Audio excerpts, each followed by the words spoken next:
Pages on floppy wings. That fungal types in binary bling. Capacitors doing jazz hands. Resistors juggling tiny rubber bands. CRT screen start to giggle. Keyboard keys do a little wiggle. So the smoke smells like bubble gum. That fungal hits on here. Comes a hum.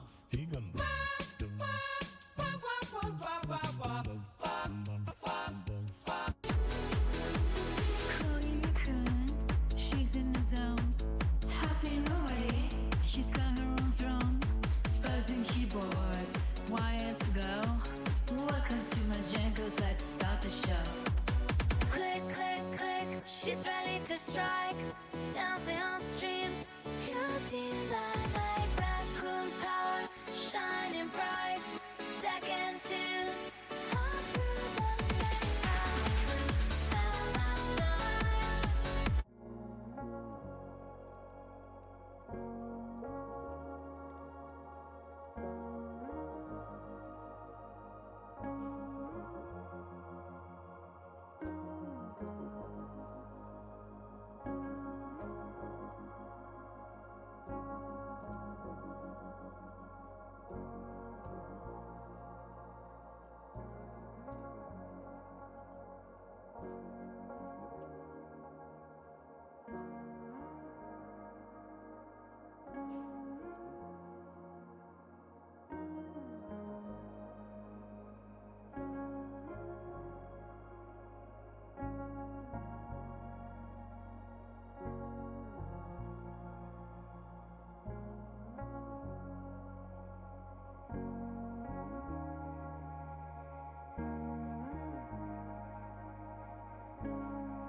I was just about to start the stream and I noticed that I had no sound on my microphone.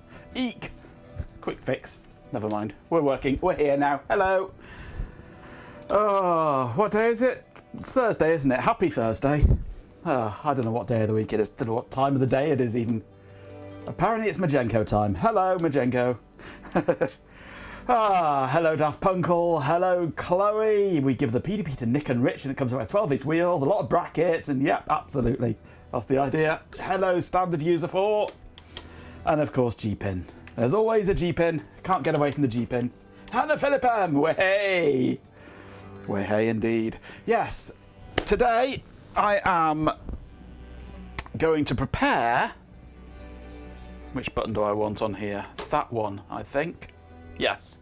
Prepare the PDP-11 for migration into the Garage of Doom. Emoji pinned to the bots roll. Well, we can ask you to leave, but we know that you won't. Wherever there are goats, you are there. And there's always going to be goats with hot rocks around. What was I saying? Yes. I'm going to move the PDP-11 into the garage. Now that we don't have Delroy in the garage, there's room for another computer, and that computer is going to be the PDP-11. Yeah, I saw that, Chloe. I saw your tweet on that. Not your tweet, your masto on it. Whatever you want to call it. Your Feddy. If we hear the moo, we get £10,000. Yep, absolutely. There's plenty of moos around here. The PDP screams, yes. Yeah, now that we've not got Dalroy, there's room for another computer. So I'm putting the PDP-11 in there, mainly because I want to use the PDP-11. I want to learn Macro 11 on real hardware. But it's too bloody noisy.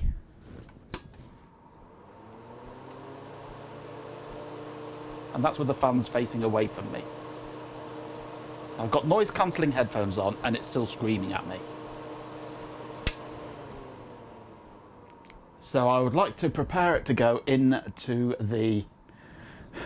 ready to taxi. Prepare it to go into the garage so that I can run it without deafening myself.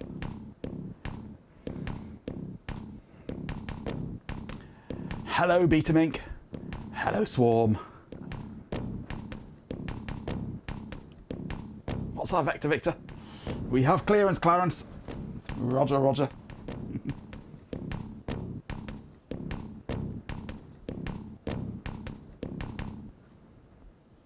Swarm's new intro, yes. Composed by Swarm for Swarm.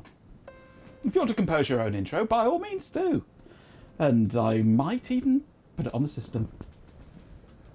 30 seconds or less. And nothing too offensive, please. So, I've been working on this today already, which is why it's open on the bed next to me. I pumped it up to 19200 board because 9600 is just too slow. You just record the goats. It can have goats in it, yeah. After thorough checking against the TOS, yes. I've got it now running properly at 19200 board, which means that the TU58 emulation works a little bit quicker. It makes it more like a hard drive. Still slow, but it's not as slow.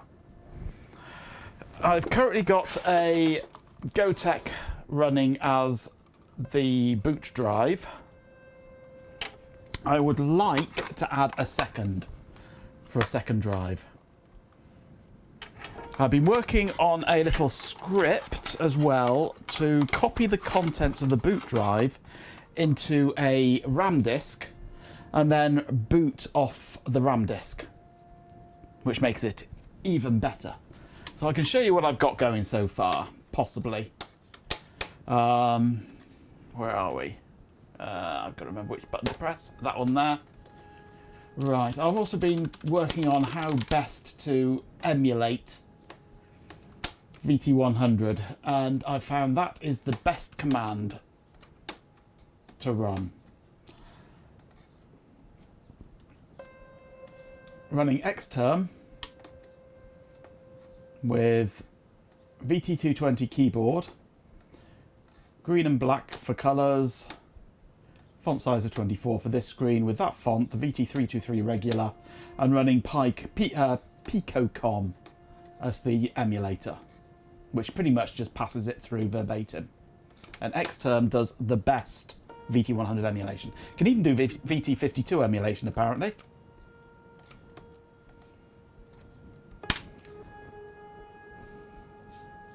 So that gives us a window like that. And I can boot up. And hopefully it will. Except, hang on, I think these are connected in the wrong order. So let me just make sure that these are detected in the right order.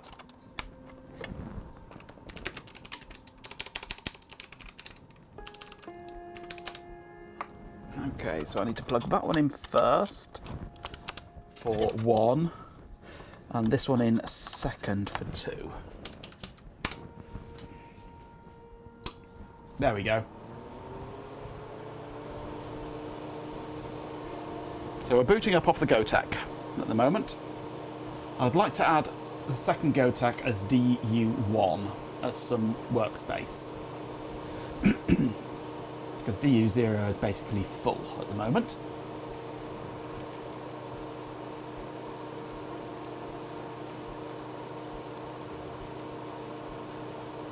Yeah, X-Term is old and often overlooked. It is a brilliant, brilliant program. It does everything perfectly. And Chloe has run out of sausage. Where's Carrot House when you need him? There's always something a bit sausagey about him.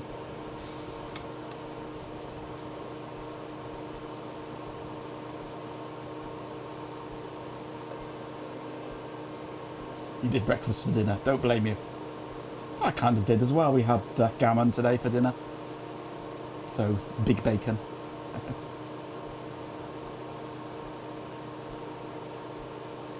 4 sausages, 4 bacon and 2 eggs. Oh, that's my kind of dinner. Right, if I do an end VM, that runs my little VM script. Which copies the contents of DU0 to a virtual memory drive.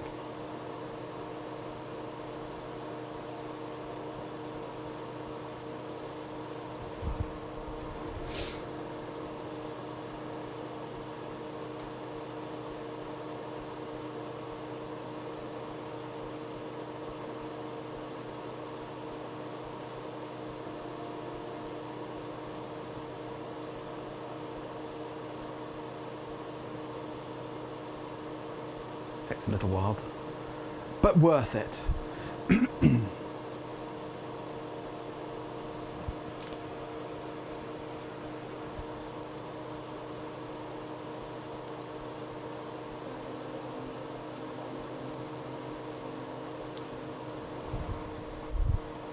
Then copies a custom startup script. Block your ears, there's a sneeze coming. Oh, bugger, it disappeared. It then boots off the VM drive. I hate it when sneezes disappear like that. Get all ready for a nice big sneeze and it buggers off. You got paid by the client you took to court. Fantastic. Right. We are now booted off the virtual memory disk. So it's a lot quicker. I mean, our current drive is DU0. I want our current drive to end up being DU1. Ask Duo. Assign DU0 to the DK logical symbol, which is the working directory. The current directory. That's the equivalent of CD in RT11. Assign VM 0 to DK.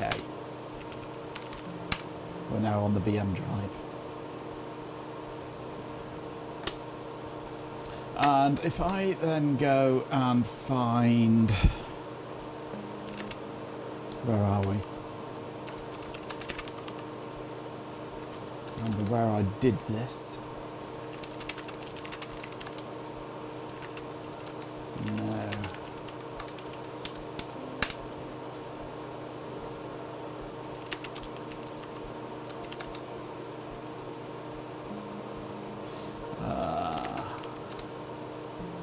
That's the one I want. So if I then run TU56FS, RT for RT11, minus P for the port of dev T2I USB 2, a baud rate of 19200,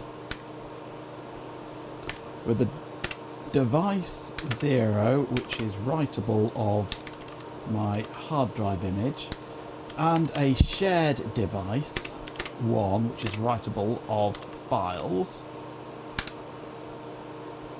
Oh, I need to also go size 12 meg, so it'll use it. I can then do load DD, and fingers crossed, yep, there we go. That's my hard drive. My virtual hard drive. Just a bit quicker than it used to be. I can also do DD1, which is the shared folder, where I've got some macro files.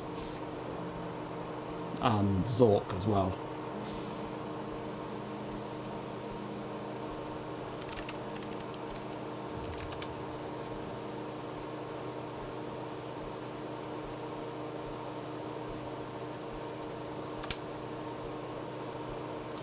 D1:Zork 1.Z5.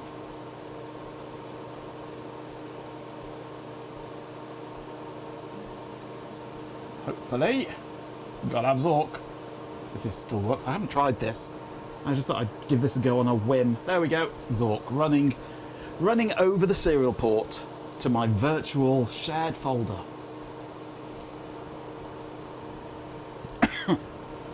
So I now effectively have hard drives without having hard drives. On a whim, thought it was a PDP-11. Stab me with fork. No, thank you. Stab self with sword. It's not fast, but it works.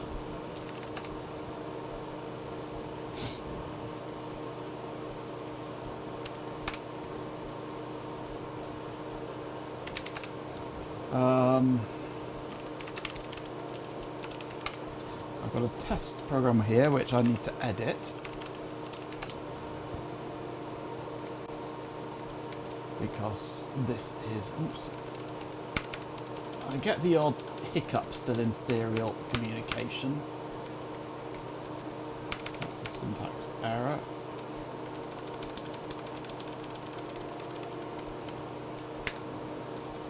Right. That's my first test. Actually, this should really be hellold. Brackets farts. And exit. Better than cutting your heart out with a spoon. Macro test. It should compile it. Nope. What have we got wrong here? Oh, of course, yes. One thing I need to do first. Copy. No. BRDD0. R dot. Is it SMI? No. That wasn't SMI.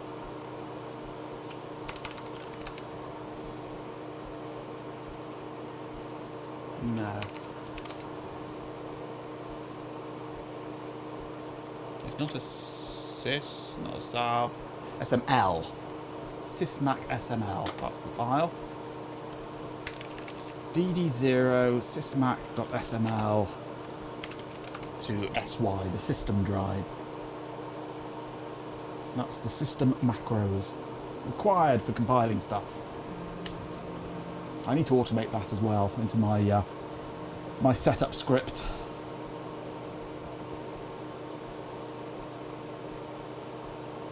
.66 blocks, so it's quite a big file.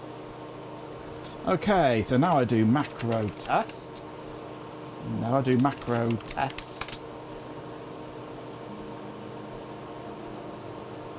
There we go, that compiled, or assembled. Now I do link test, to link it. And run test. Hello, old farts! That's my first Macro 11 program. My aim of learning Macro 11 is I want to port BBC Basic from the strange, weird assembler that it's using, which incidentally works perfectly under Wine. I can run that on Linux here quite happily.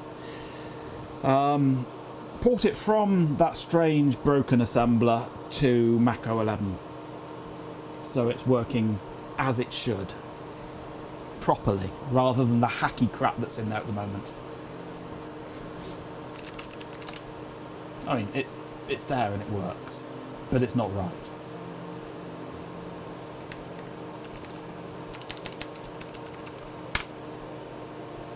Whereas your aim is to shoot the bot. Well, we know that.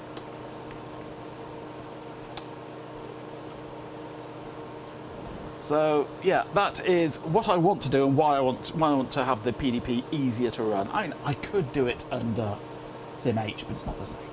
It's not the same. Fucking batteries. Not me, Cobb.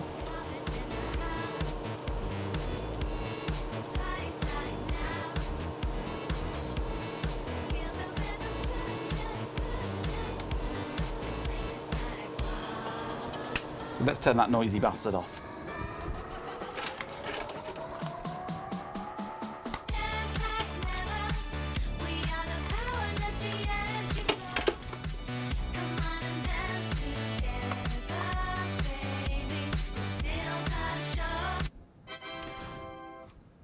Ta-da! So I've got the one GoTech which is already running as the first disk. I have a second GoTech that I need to make sure is configured the same but for a different drive and get that running as the second disk and see if it'll operate. But to do that I'm going to have to find another flash disk, and I'm out of flash disks. Then I'm going to mount them into a pair of, get in front of my face so you can actually see them, these trays. Attach them to the sled that is currently on the bottom of the RX-50 and slot them in and mount them properly. And then I can put the front faceplate on and it'll look nice. PDP-11s never get cold. You turn them on and they're hot. This is why you have ice cream tubs full of USB drives. Yes, well I don't, unfortunately. I need more, just more little ones, like promotional ones, throwaway ones, that I can just use to stick one floppy image on. I mean, we're talking 400k.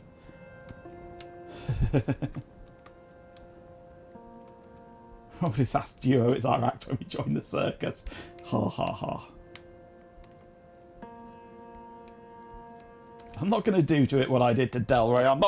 I'm never going to install NetWare on here.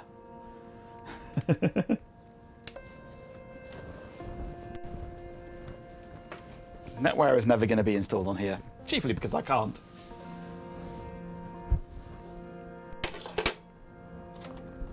So, first things first, let's find my glasses so I can see what I'm doing. Just check these jumper settings, they should be okay. That's currently set as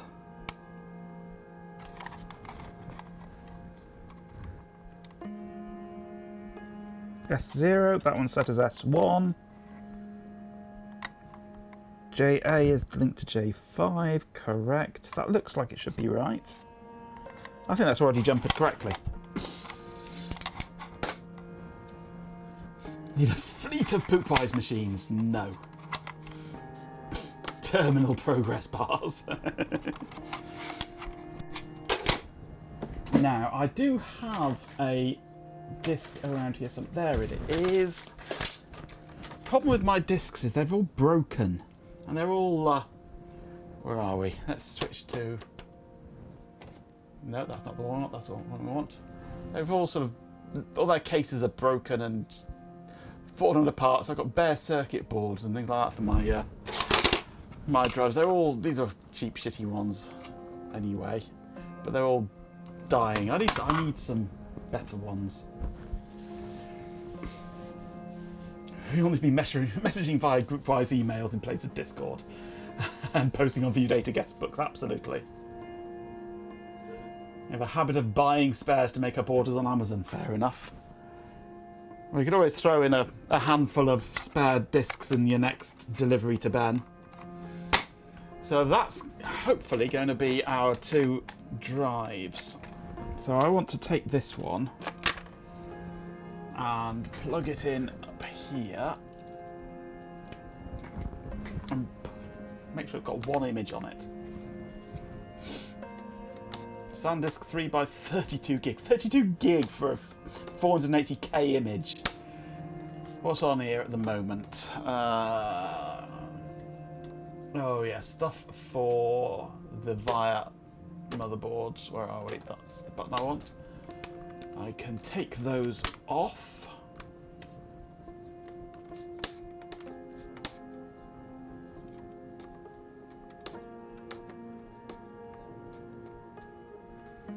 They get expensive in small sizes. Yeah, that's why I just want some like promotional ones. The throwaway ones you get at expos and things.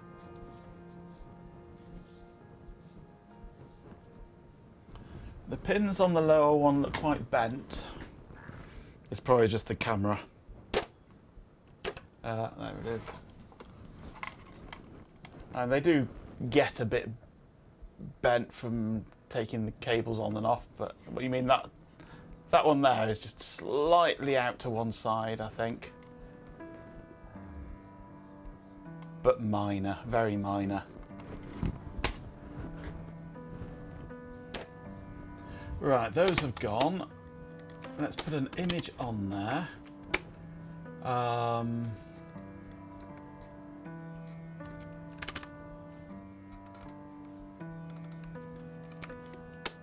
The RT11 image, which is my boot image. I'll pop that on there for the time being and use that one and wipe it off.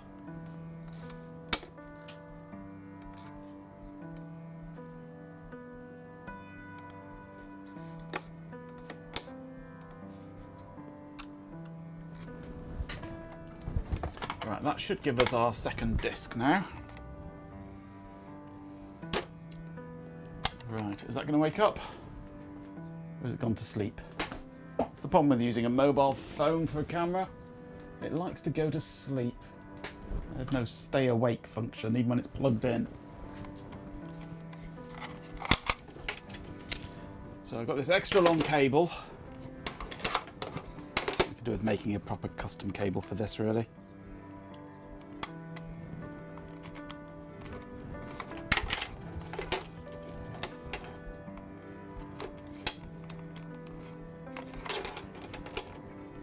Ooh, that's a point. I should take a look on this for a moment, because I think there might be some special configuration that I need.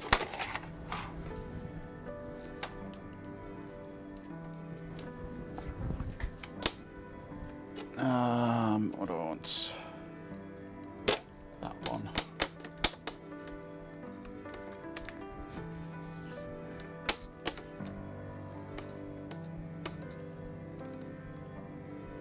Yeah. There we go. I need that special configuration. Daft Punkle, absolutely not. Seriously, don't even think about it. It's a machine, utter baffling chaos. Just don't. Exclamation, TRR to the retro recall, seriously. I need a drink. Hey, listen up, it's the Topaz in the chat. We got the fire burning up just like that. Machinko's place where the party goes by. I'll just copy that file from one to the other. Eject them both. Topaz in the chat, make it swing. Join the crew, let your spirit sing. Feel the night, let the Dopaz, hello Dopaz. Topaz in the zone, taking control. From Athens glow to the retro screens, PC Mouse knows what vintage means. Old machines with stories to tell, now the streams are loud and so well. So shout out power with the crew who put the dice down. You're two from floppy disk to a one CRT. Welcome PC Mother Crack history. Added circuits, chips divine, retro bytes with the Greek design. Raise your glass, enjoy the theme. PC Mother Power stream. Oops. Right, so we've got both You're asking the plugged in. questions. Turning it off is an invitation to existential dread. It's a portal to something. Something awful. Just now. Seriously. Exclamation, tips if you can manage that. So I'll gem it now as well. There we go, that's the one we want. Right, powering up. Feel the rhythm, everything's alright. Dancing close, hot to enter. Hopefully we get 2 drives now. In the house, we'll hear And we've got a hot rock, so I better get the microphone ready. listen, pop, everything's so bright. Shannon's in the house, I love it nice. Dance together through this endless night. Welcome, welcome, hot dogs girl. Tune in, join the magic squad. You go get the vibes, the right plans, groove together through the night. So come on, let's dance, dance away. But that is all. Right, have we caught up now? The smell of cigar smoke and cheap booze fills the air along with the quiet cacophony of many conversations. The audience, a room full of seated yaks, waits patiently for the floor show to begin. A catchy melody begins and a voice sings, Willkommen, bienvenue, welcome. All conversation ceases as the lights dim and a spotlight picks out a goat in a dinner suit, a pink bow tie and waistcoat, and heavy theatrical makeup. It is carrying a thin rattan cane. Hello, Hot Rocks. Someone's been watching Cabaret, haven't they? Actually, I watched that just the other day. I like Cabaret. Good film. Right.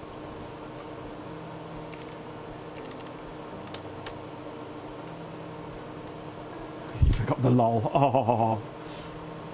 That's all Eurovision, yes. Okay, so DIR DU1 should give us the other drive. It's lighting up. There we go.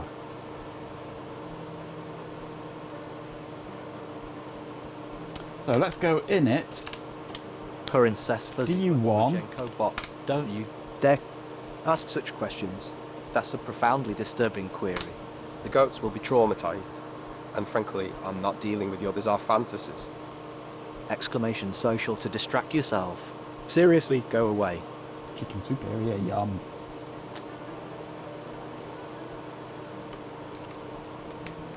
Okay, we've just formatted-ish drive 1.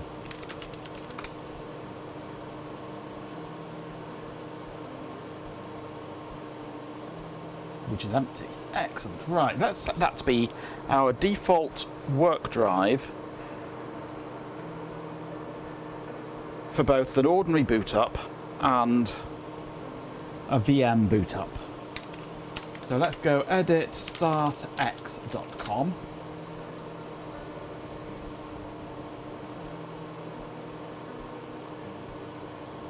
Yeah, I know the disk's almost full.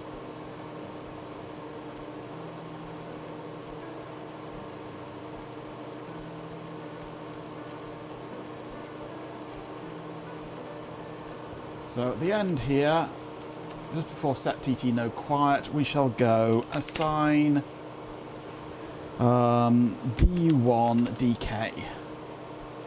Okay. And exit. No, your disk's almost full, Ben. Or maybe your disk's extra floppy. Edit startv.com is my VM startup script. A lot shorter.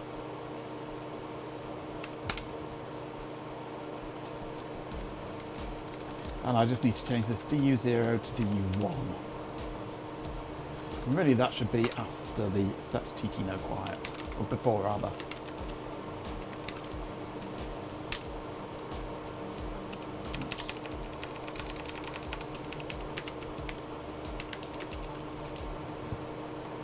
Okay. That should be okay. Exit. It's just short for assign. So much easier just to type AS. So let's do end VM to copy to the VM.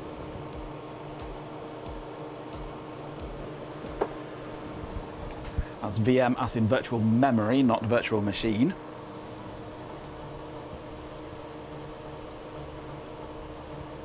I was getting off to your stream to be very worried indeed. It's the beard, Ben. It just sends people wild. Especially G-Pin.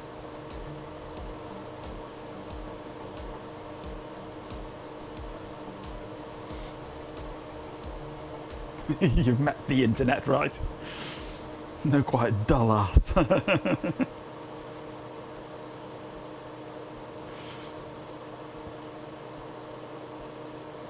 Yes, they like their unfortunate abbreviations. They did it on purpose, I'm sure. As here and analyse anal in OpenBMS. Yep.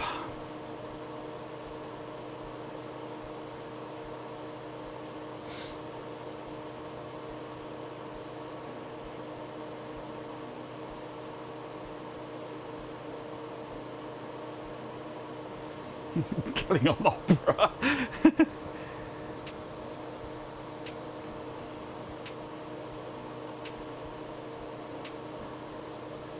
So this now should go straight in on the VM, and that should be on the empty drive. Yep. So let's go copy du0 sysmac.sl. I should put that into my VM script as well. No, it's not sysmac SML. Because it's not on DU0, is it, idiot? It's on DD0.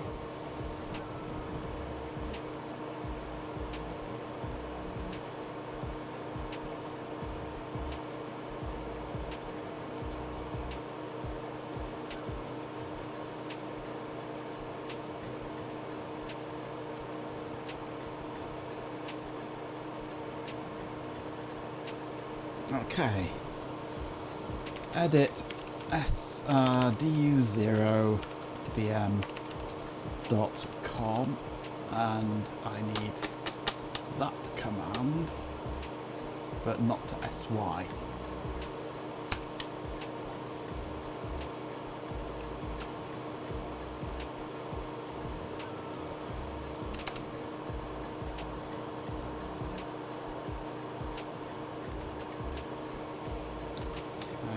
Copy dd0 sysmac sml to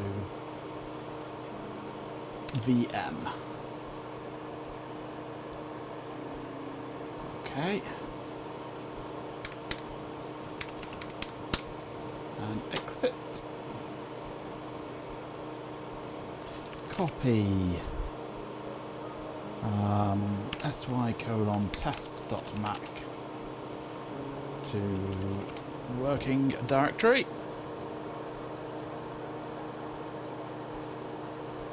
Excellent. That's now my work area where I do my learning of Macro 11.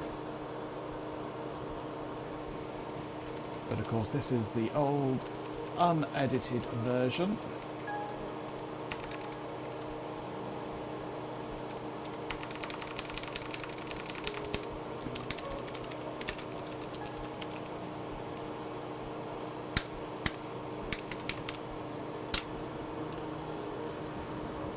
I never really watched Babylon 5. It's something I always meant to watch but never really got round to. I liked the idea of Babylon 5, not because of Babylon 5 storyline or any of the actors in it or anything like that. I liked the idea of Babylon 5 purely because all the rendering was modelled.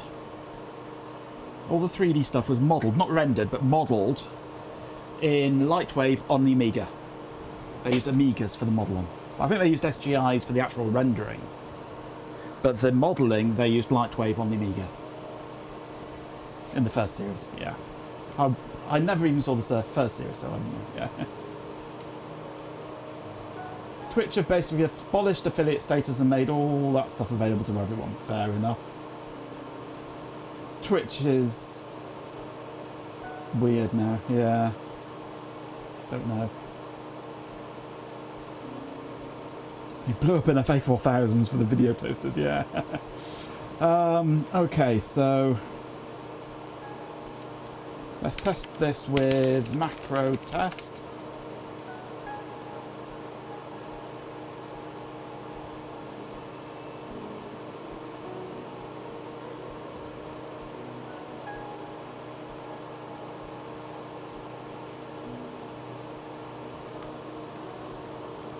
This is hammering the floppy drive, virtual floppy drive. You need to head on out, the fans are getting fractious, yeah. And link, test.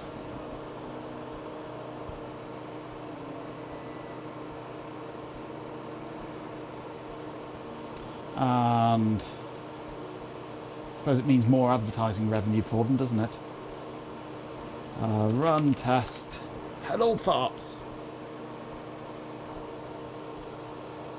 when it loads. There we go. Hello, old farts. That works. Good.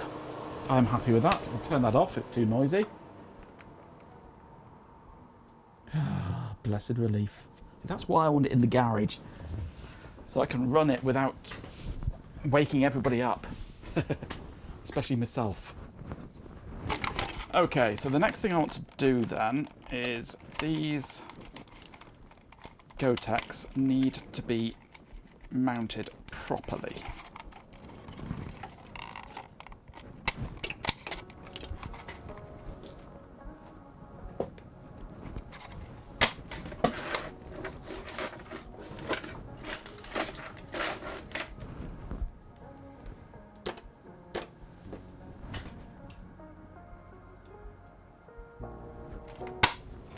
Gotex.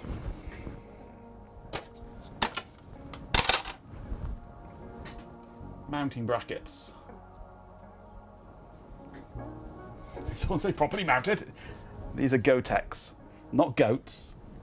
I'm not cis. This is the easy one. I can easily mount this one.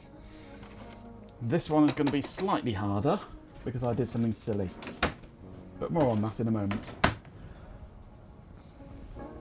What have I done with my box of screws? There it is.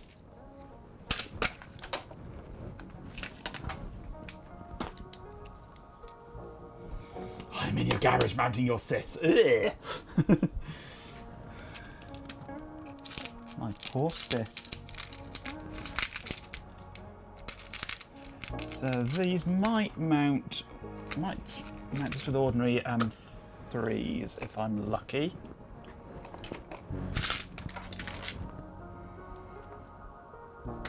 That's not magnetic.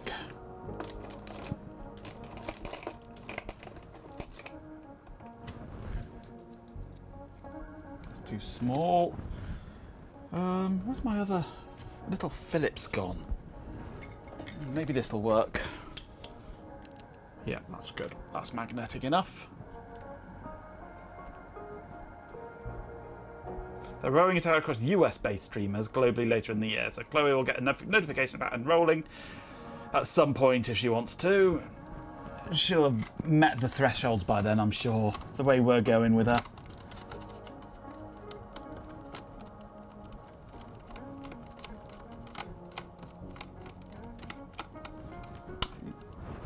Let's not go too tight or it'll crack, like it almost tried to. God, the threshold in your first week. It's not difficult to get the threshold these days.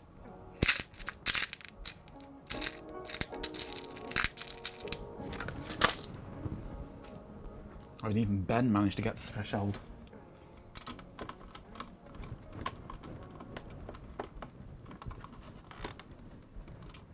Is that lined up? It's a bit high. There we go. Well, there's plenty of wiggle room in there actually. I may find that one easier to mount than I thought.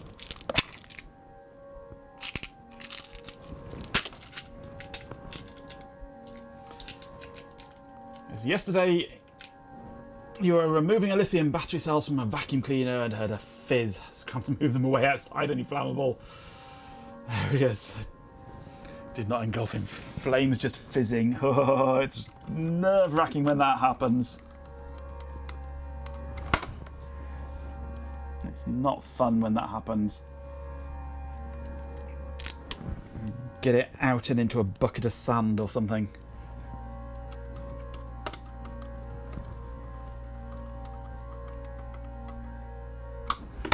Okay, that's that one mounted. That was easy. Now this one, I was experimenting with M3 inserts, but they don't go right in, so they're slightly proud. But I have found with that one, there was a bit of wiggle room, so it might just fit regardless. But I will have to mount it from this side for it to get in. Yeah, it looked like it might fit. I thought I was going to have to get the soldering iron onto it to melt them deeper in, but I think we're okay. looks okay.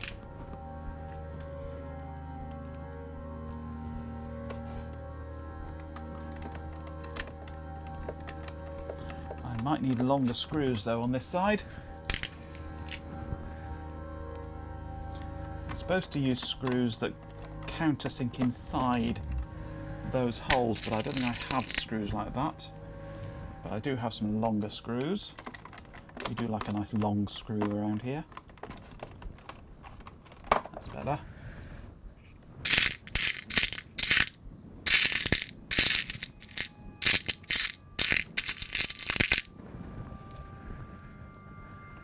Collection of random screws.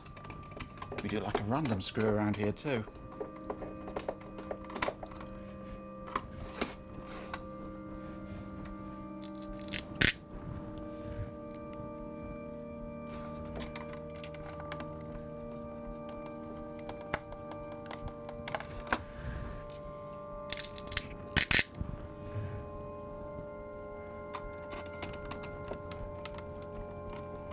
Okay, those are mounted.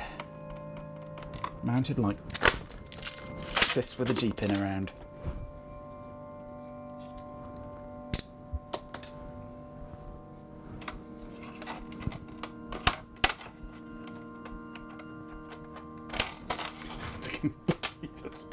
Capture.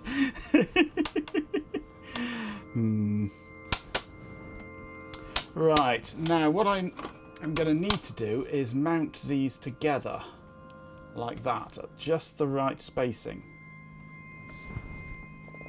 The exact spacing, because the mounting for this is on the underside.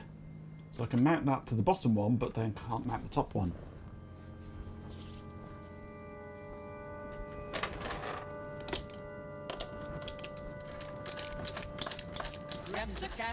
Yes, Remy Cap. Hello.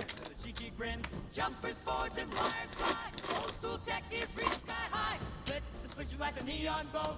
Watch the CRD put on a show. From beats and buzz to red to ring. Puppet and home dog tap to the screen.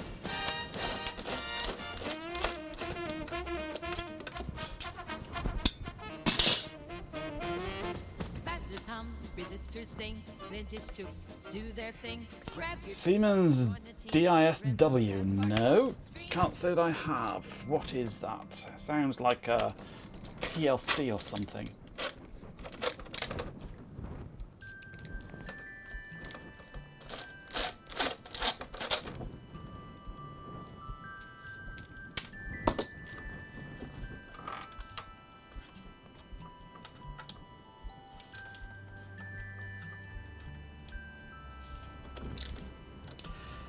Yeah, SMS is not a secure protocol. It is very easy to redirect people's SMSs and intercept them. And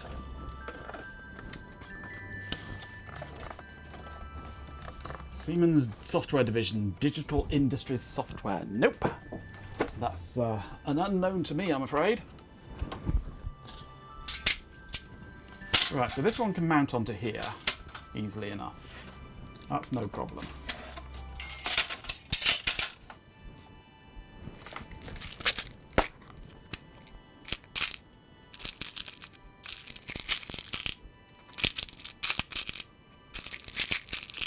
I wonder if these ones will work on this. There we go. No.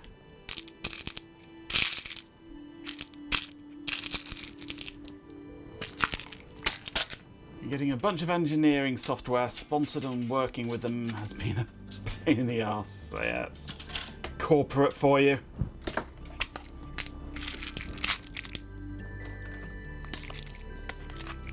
Shocked I am at this news. No, really, I'm shocked. Yeah.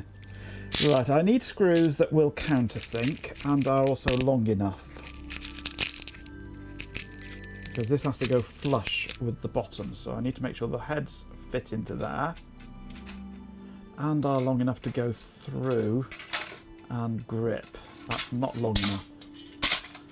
Doesn't matter if they're too long, so I could go for something like that. But you can't see it. There we go. And that's certainly going to go through. But it'll take me half an hour to screw it in. Yeah. I've got one that sort of length. That might be more like what I'm after. That sort of length. Except you can't see that either, can you? There we go.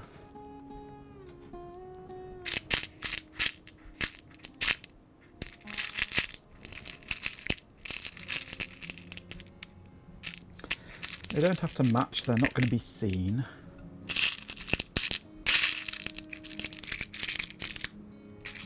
So I don't really want that style of countersunk one because they can do damage. But it would be nice if they matched.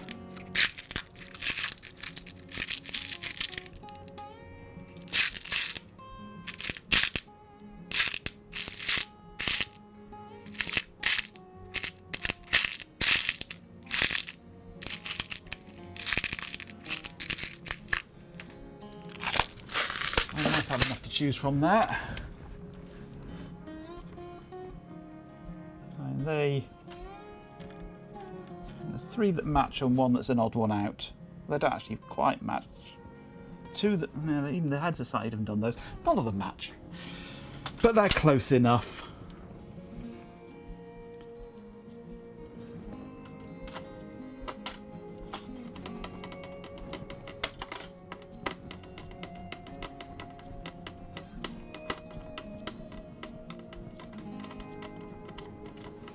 Except those are too long and they're hitting something inside and then just turning. Right. I'm actually going to have to drill this out, I think, to get it to fit in. Because that's actually a fraction too long.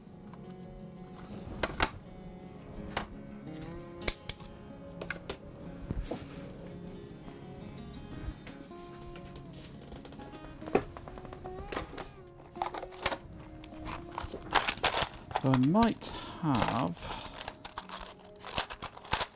somewhere, I don't know where that's gone. I've got a little drill bit adapter for a screwdriver. But I don't know where it is. It should be in my box of drill bits, but it's not. It's not in my box of screwdriver bits, is it? It wouldn't be, no. I'd know if it was, because I've sorted all those out recently. Maybe it's in one of my pots of things. Not that one. This one that's fallen over. Possible. Untangle it from the wires.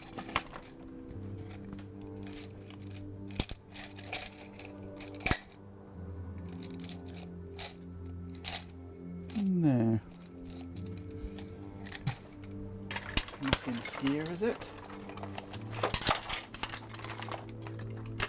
It's all brushes, isn't it, I think? Yeah. Not there. Nothing there, that's all pens.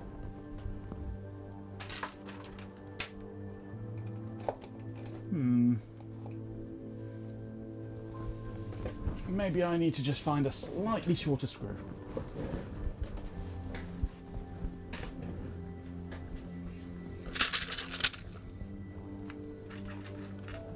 I wonder if I could use those actually. They would work. Slightly proud maybe. Should be okay. Those are 632s but are slightly longer than average. 632's top is here.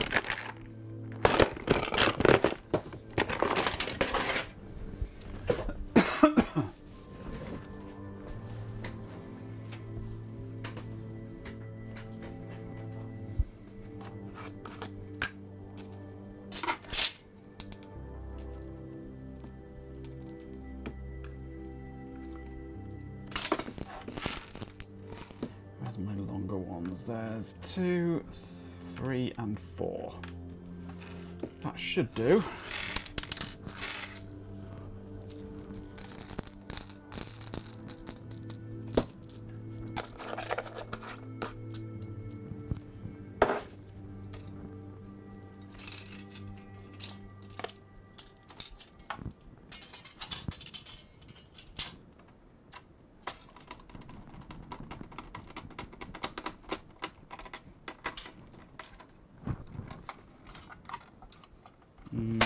Might be working, might not.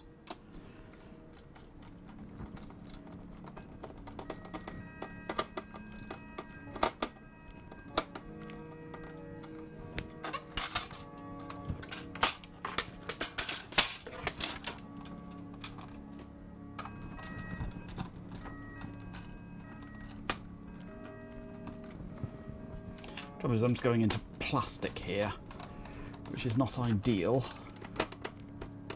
because it just deforms and starts ripping as soon as you tighten it too much. But it should do the job for this. We don't need anything too rugged. Now, how do I mount these? How do I mount this on here? That's the question.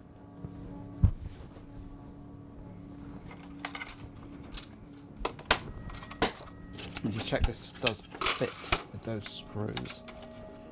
Ooh, it's tight. Very tight. Ooh, could be too tight. Has it got stuck now? Or is that clipped in? That's clipped in. I think. No, it hasn't actually clipped in. It's just jammed. That is very tight with those screws, but it does work.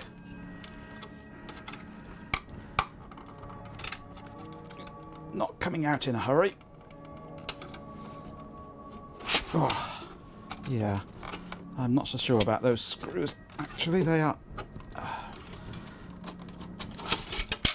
scraping on the bottom of the case because they are just a fraction of a millimetre proud. They'll do. They'll do. And I'm starting to overheat in here now. It's been so cold recently, but now it seems to be warming up a little. And I'm feeling the sun on the window. So let's open the window a moment, get some air in here. Dilute the farts a bit.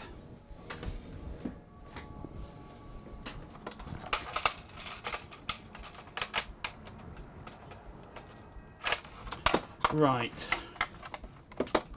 So how are we going to mount this?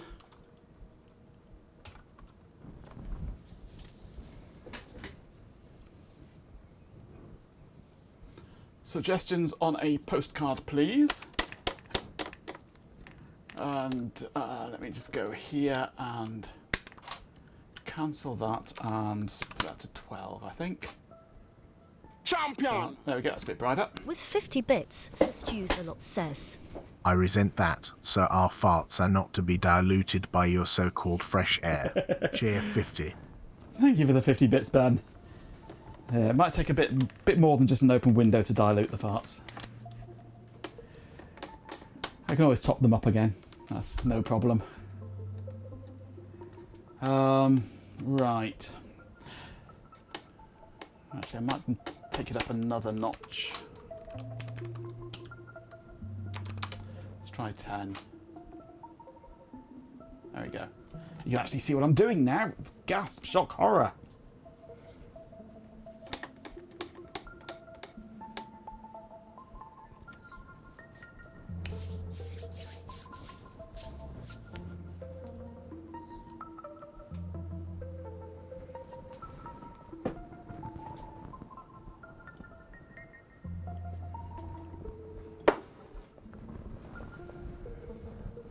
So, mounting this onto here at the right position to keep the front nice and straight.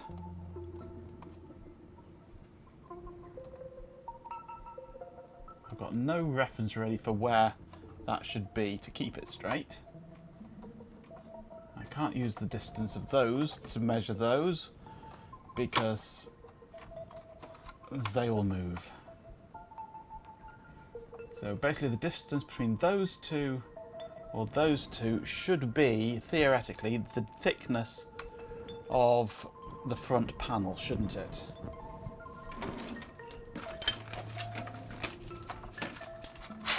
And that is a predefined size, isn't it?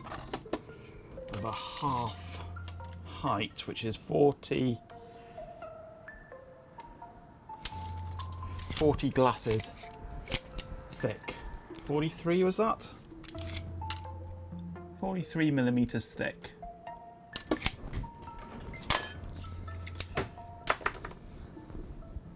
So I need something with screw holes at 43 millimeter distance for there and there, and the same the other side. It doesn't have to be particularly rugged, but it does want to be accurate.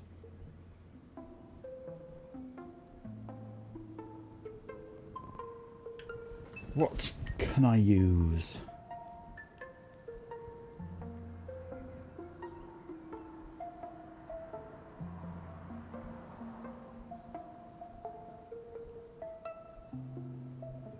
I used bits of plastic for mounting the hard drives in the old NAS, that old little Dell, and that worked quite well. I'm not sure if I've still got those bits of plastic, have I? No. Can't remember where I got them from.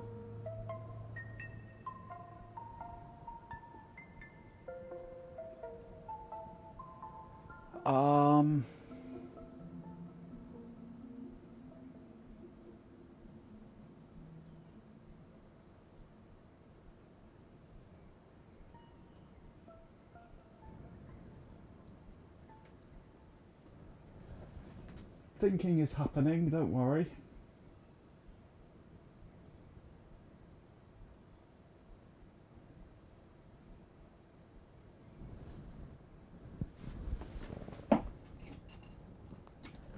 Ah, there's the other half of that. I was wondering where that was.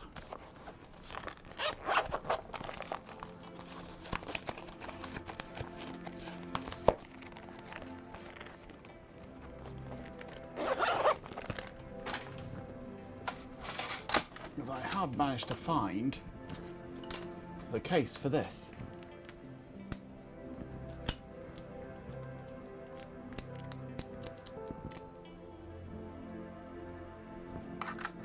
There we go, it's back to being a proper key again now. You're reading earlier about a Lloyd's customer you think down in Cornwall had a cheque from HMRC to pay into her bank account. That refused to scan it, apparently because it wasn't perforated. They did away with their deposit checks at the post office facility recently, so she had a 90-mile drive to the nearest branch instead, and that probably cost more than the value of the cheque.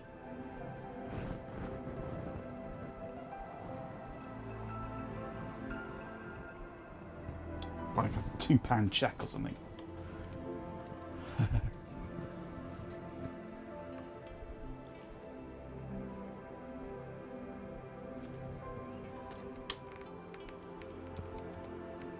Yeah, I switched banks, what, 4 years ago? Purely because my current bank closed their local branch. And my new bank still had a local branch. Now they've closed. They've closed the local branch of my current bank. So I now have two banks. My current bank, because it was painful moving banks. I have my current bank, which doesn't have a branch, and I have another bank account now with a local branch. Until that one closes. So, yeah.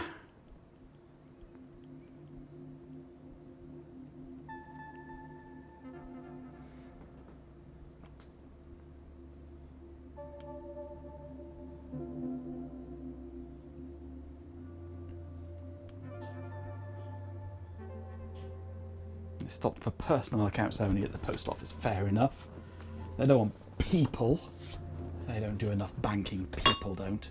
Businesses only they want.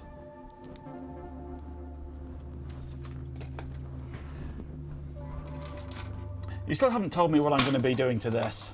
Come on. Get your brains working. How am I going to mount this? What have I got that I can use?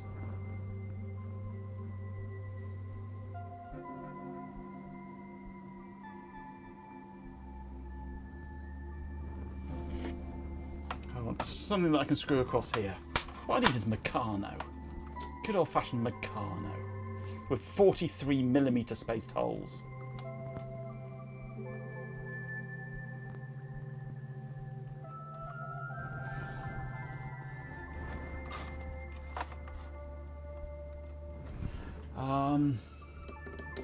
Oh, I could just use cardboard or something, couldn't I? It doesn't need any particular strength. It's not going to be structural or anything. It's just going to sit there just to keep it in the right place.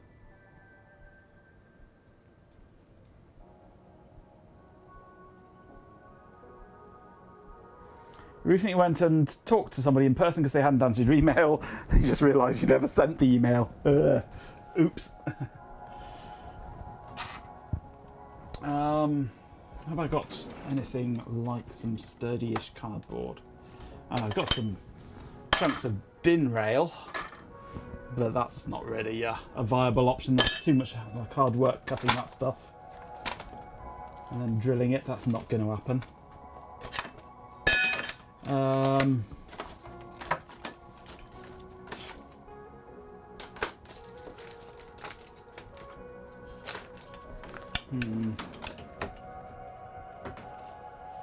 That meeting could indeed have been an email, yes, indeed. That meeting should have been an email.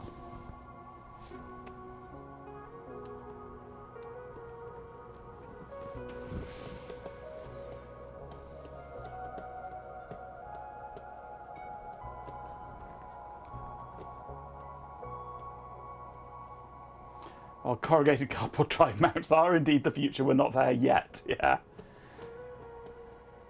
Tinfoil folded over a few times, what could possibly go wrong? But it's only got to hold the weight of a Gotek. And I could even add like a screw underneath to act as a prop to hold it up. It's just to keep it just in place. Just trying to think, what have I got that I can sacrifice? Amazon. Amazon's sacrificable.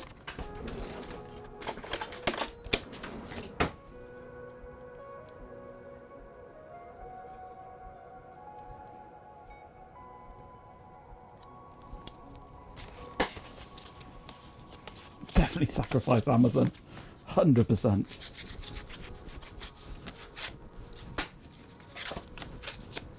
Just cut off the back of this over here so you can't see my address. Not that it really matters because it's not exactly hard to find out where I live.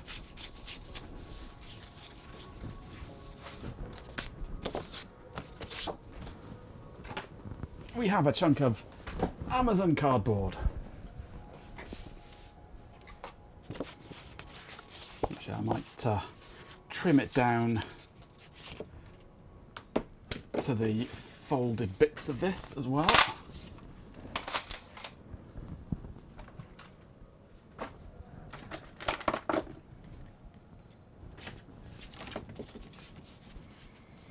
This is not putting food in your face, it's not, no. But surely this is better than putting food in your face. Craft time with Majenko.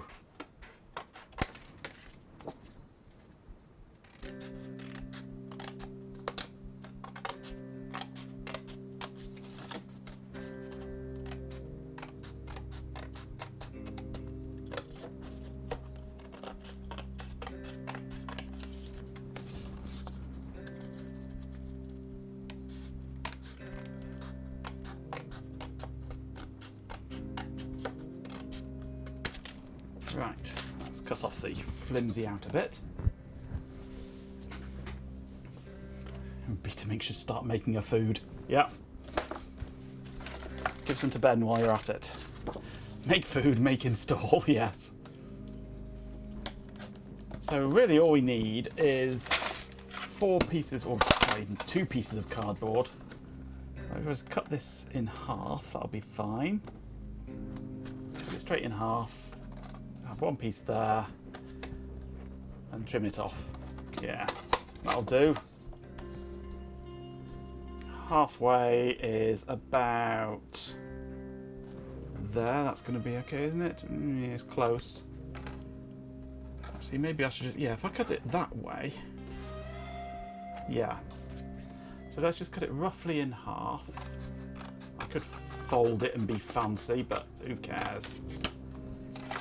Then I've got two side pieces like that. Actually, I should do them that way around, really.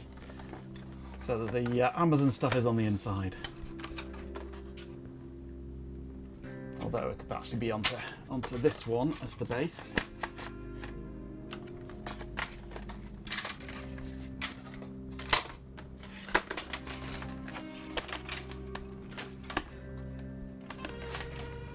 Now what I could do with, actually, is if I poke something through here,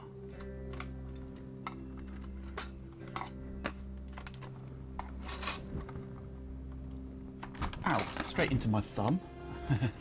Knew that was going to happen, but I did it anyway, because that's the way we roll on this channel.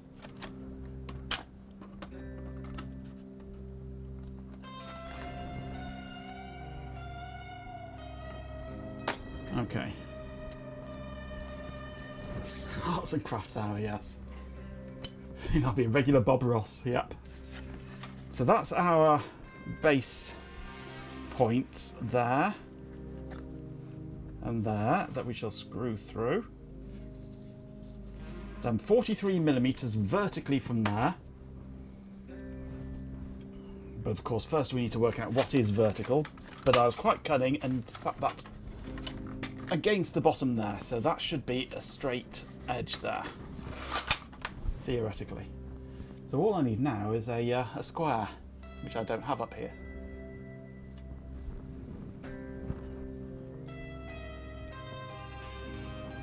Poking myself with a knife was a happy little accident. No, it wasn't a knife, it was just a pokey thing. And it's not really done anything anyway. I mean, it just dented my thumb. Not really drawn blood as such. It's not that sharp. It's just enough to make a hole in cardboard.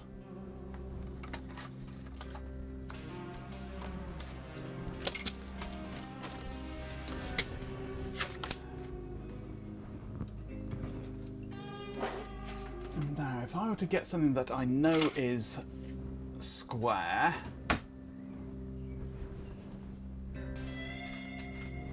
that's pretty square.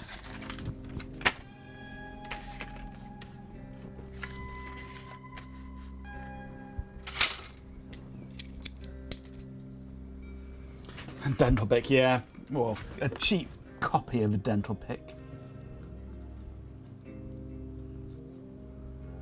That's pretty square, I think. Square enough.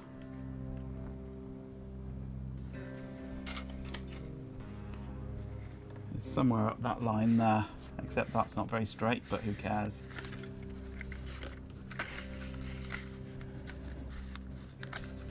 And that goes against that, somewhere up that line there. Ish. Just about see a line there. So 43mm.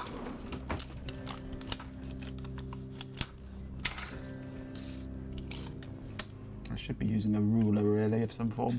So I've got one here, haven't I? I think.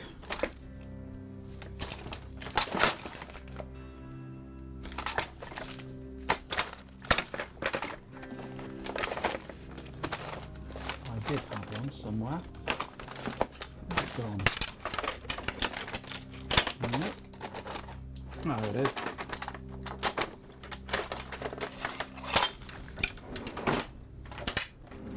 And I'll tell you what, I'm even going to get... Where's it gone? A pen.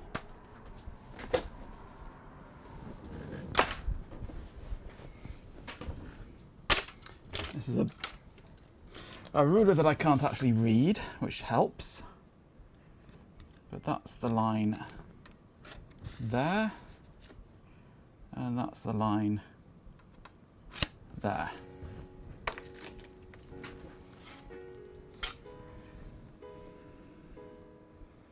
So 43 from the very tip.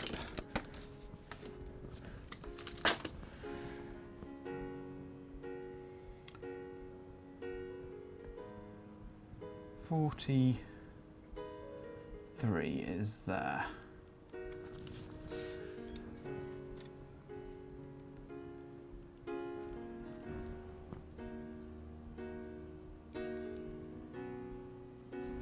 So if I go there and there, I missed with that line.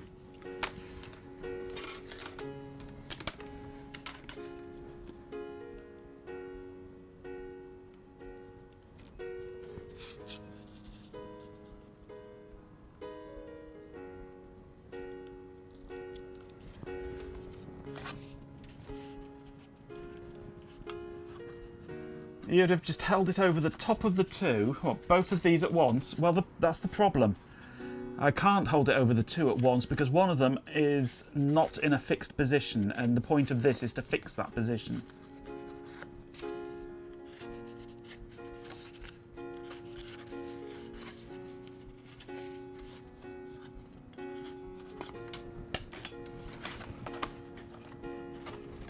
Because there is no back position here. So that has to be held up away from the rest of it at 43mm screw hole gap. But there's nothing here to set that height, which is what the whole point of these are.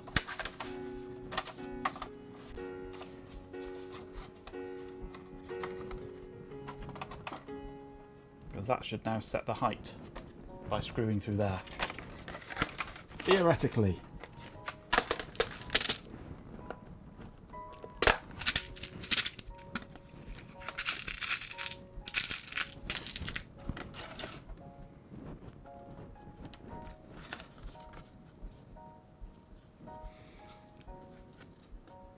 This is where a 3D printer is really handy. Yeah, I do have one.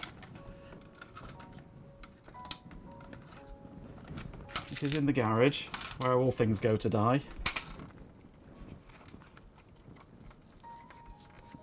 Or if they don't go to die, they go tomorrow.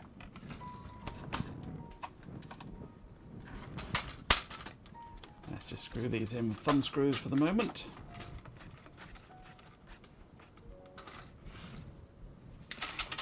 A Shelby tangent. Yeah, designing a flat piece of plastic with two holes in it.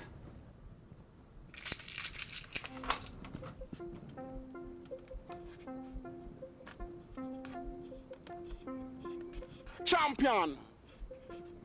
With 69 bits, a swarm of did in success.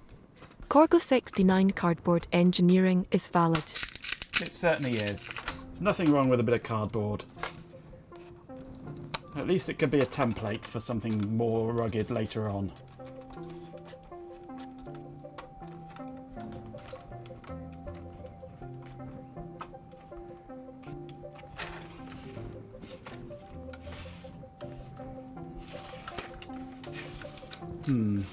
That doesn't seem right to me. That does not look straight.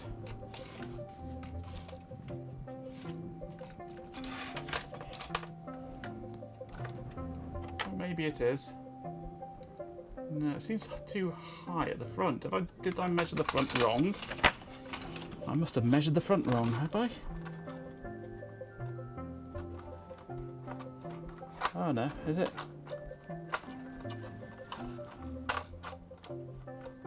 Yeah, there's movement in the front there. It'll work. It'll work. Kind of. Ish. I say it doesn't have to. It doesn't look straight well. Who amongst us really does that anyway? Absolutely. Yeah, the bottom hole there was not quite in the right place, I think. But then that's fairly normal for this stream as well, really, isn't it? So now I'm going to take this and sort of replicate it on here. Ish.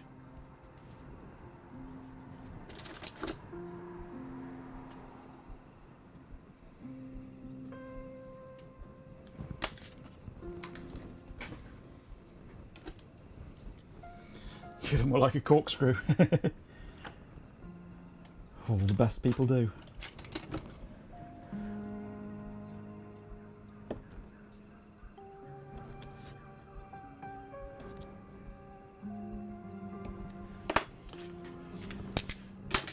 Right, so that should work for the other side now. I hope.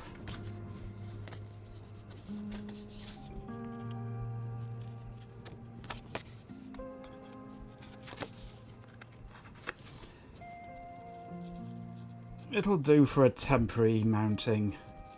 And there's nothing more permanent than something that's temporary. Right, let's get some real screws into this now.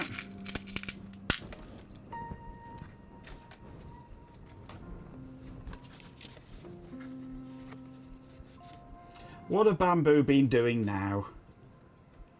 I know they're plonkers at the best of times. Locking their stuff down so you've got to use their consumables. They're worse than HP.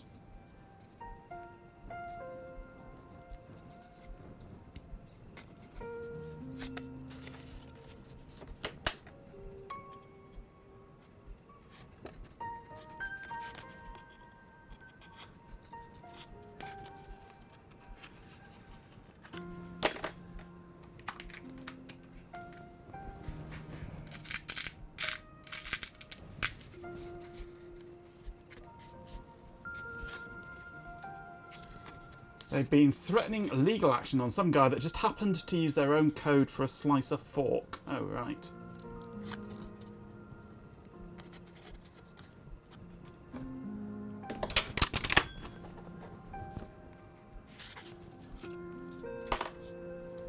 Yeah, I'm not a fan of Bamboo.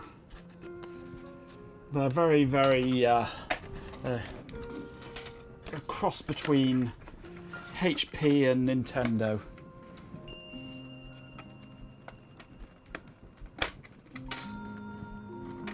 It wouldn't surprise me if they were the main sponsors of the bill in America to get it so that you can only use specific 3D printers from specific suppliers, i.e. Bamboo.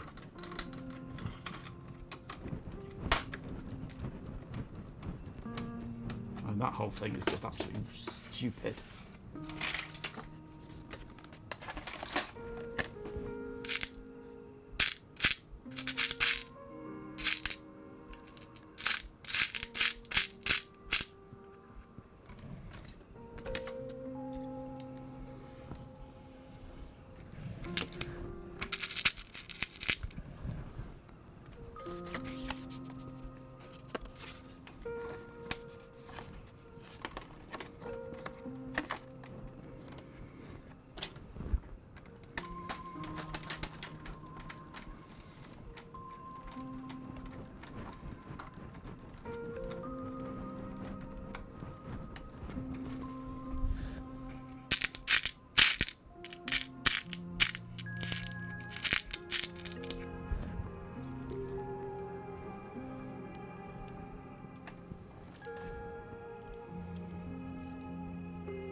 Right, let's see if we can get this in.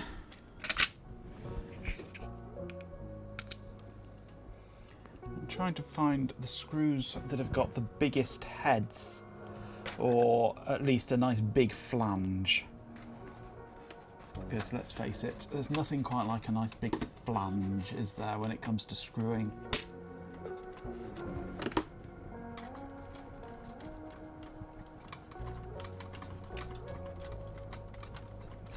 You like a nice big flange, it's true, yep.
certainly cannot lie, no.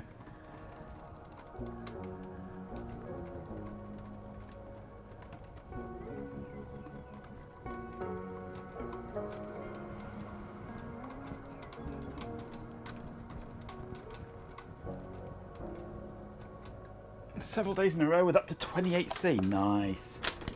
We're supposed to be getting some slightly better weather over the next few days, but I mean, it's horrible today. Thunder showers, hailstones, grim everywhere. Well, it's sort of together. I need to trim these top bits off here because they're too long. That's easy. I can just whiz along with the scissors.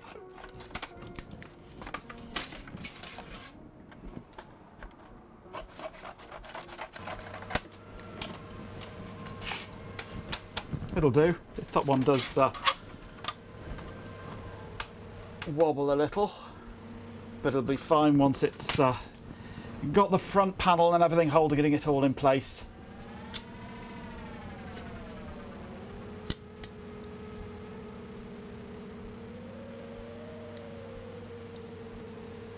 You have that typed out then change your mind, yeah. It was begging for it really, wasn't it? It was begging. Right, let's see if I can get this into here in such a way that it works. I could do with making a proper cable for this actually, really, because this is my special one that I use with the Greasy Weasel, because it's got all the connectors on it. So, should I do that now, actually? Yeah, I think I will. I shall make a cable for that.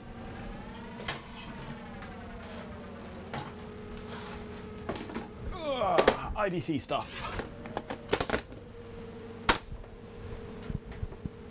Wobbly Go Tech, a famous local pub.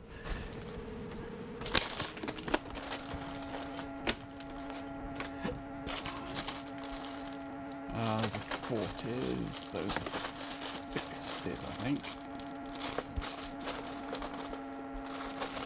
Those are 50s. I've got 34s here somewhere. That's a 34, that's a 34. The 34's all fallen out. There we are, 3 34s.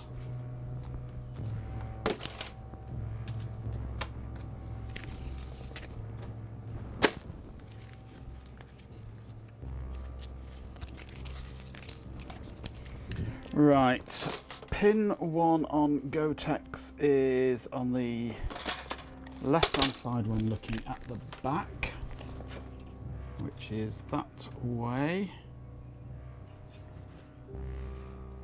So that's key facing down, red stripe on left. So it's that way.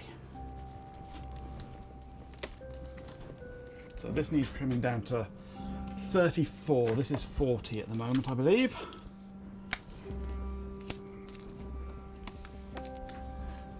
How much length do I need?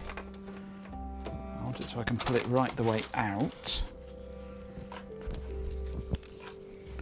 If I do it to there, that should be okay.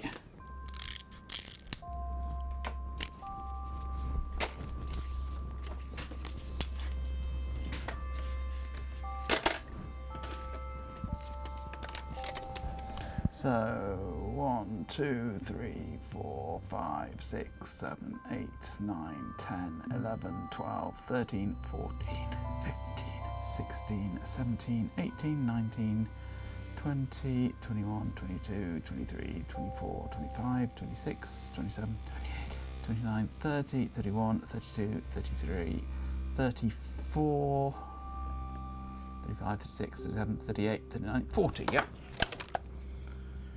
So that's 34.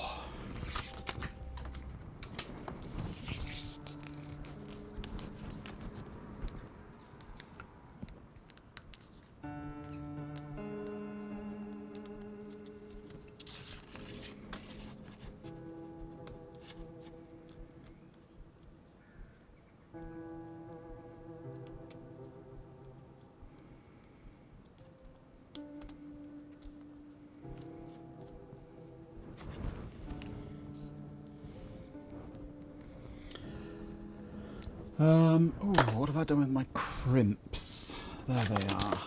That's good, they're handy.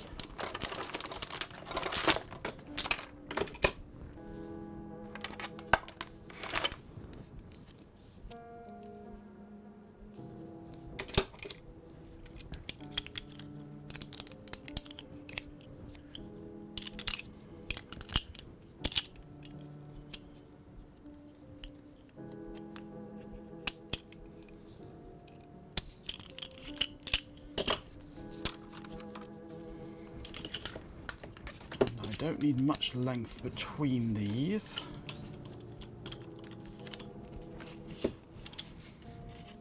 That should be more than enough. Get that vaguely straight.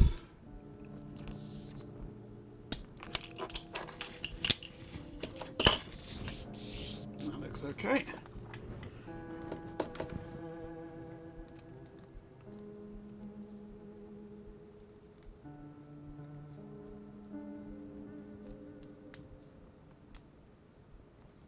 Just remember some domestic chores that need tending to. Oh, they're the worst kind.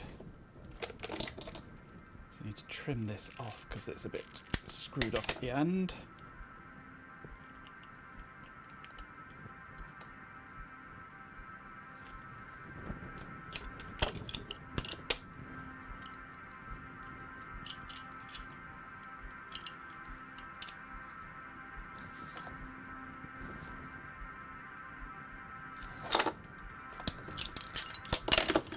Okay, should be a made cable. And no, I couldn't have just used an ordinary PC floppy cable because there's no twist.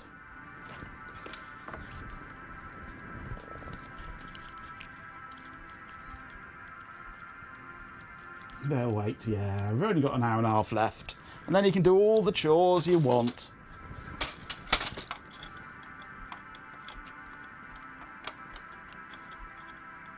Or are you expecting us to say, what chores? And you say, oh, I'll have a cup of tea, thank you.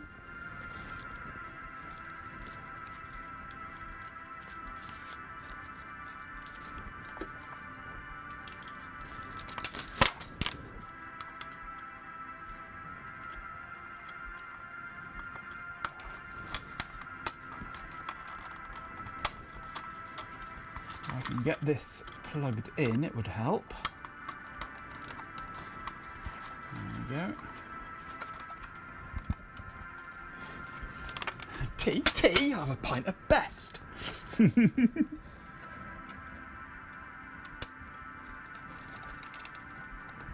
Right, those are connected. Of course, I'm hoping that this cable works. Now I've got the fun job of plugging it into the PDP-11.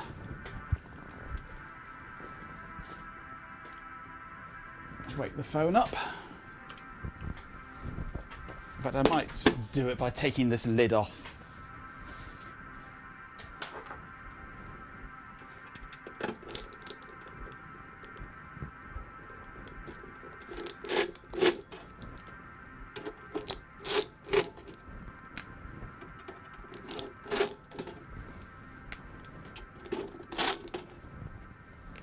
There's a lot to be said for ATX cases.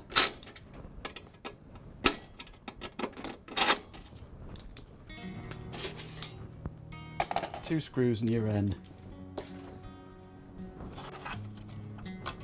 Actually, isn't that the type of your latest tape, Ben? Two screws and you're in. Or is that two screws and you're in?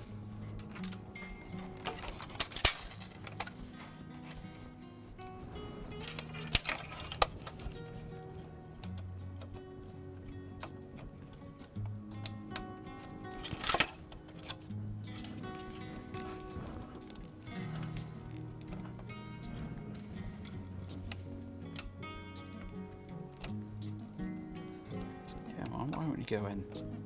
There we go.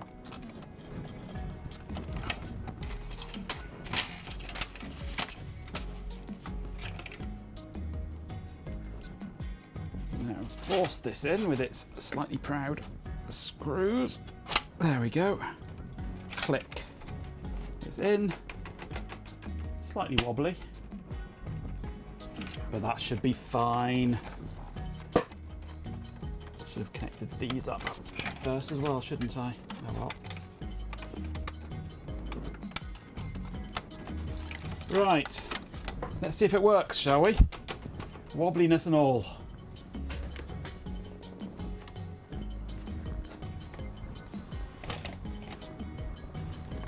The market for films with such small numbers of screws while sitting has dried up. Could have at least one in each corner. Yes. Right.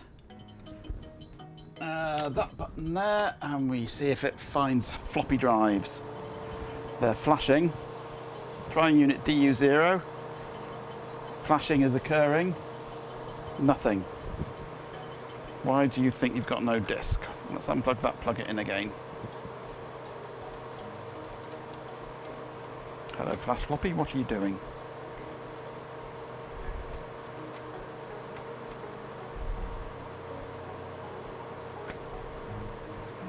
Why do you not...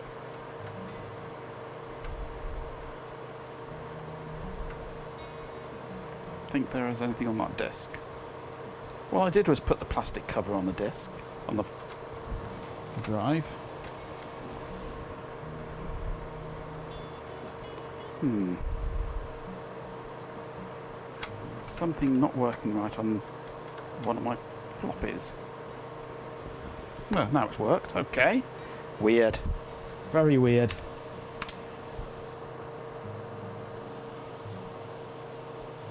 Working now, though.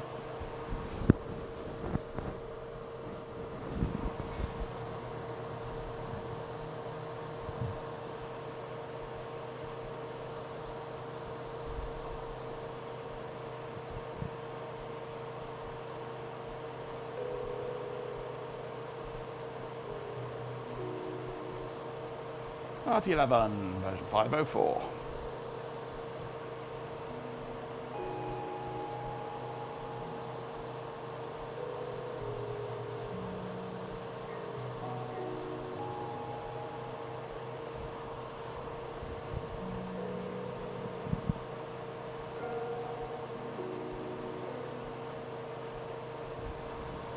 Okay.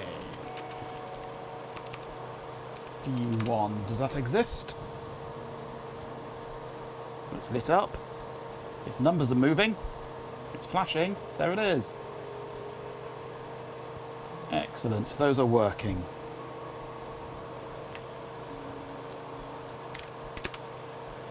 Let's do an end VM. Check that's all still working.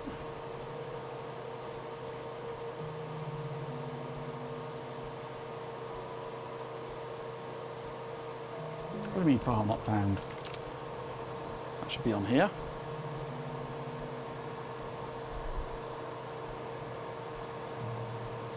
Oh, of course. Yeah. End DU0 VM.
Almost there. Duck says quack.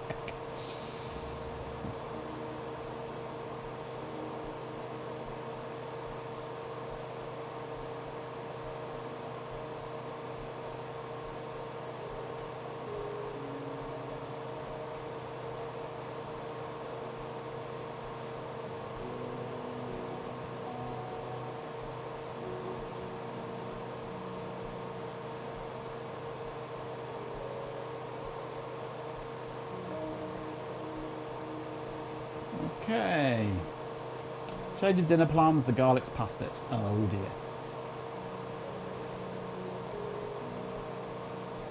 Booting from VM.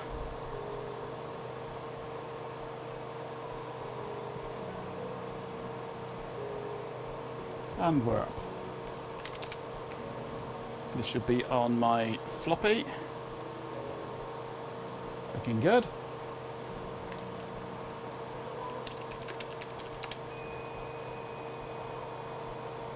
Should always keep a jar of garlic salt in. It's useful as a backup when your garlic's past it.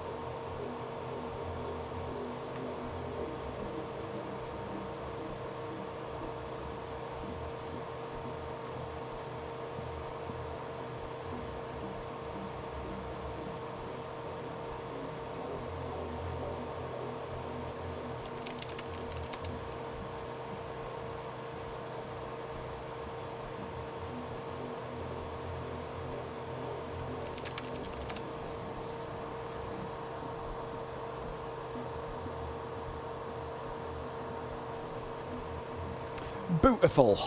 That all works. Turn that off, it's too noisy.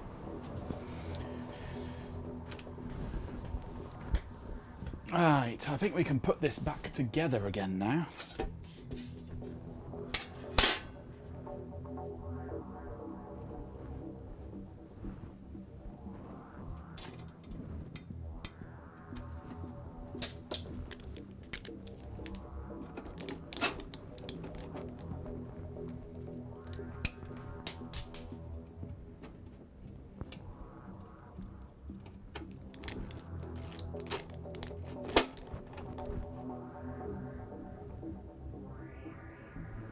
Oh, is it anyone who is without garlic?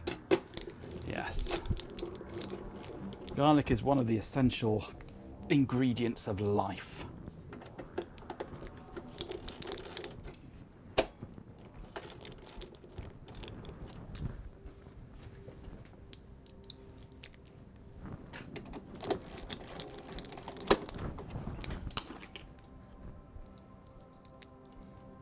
Surely if you are without garlic, then you have it in.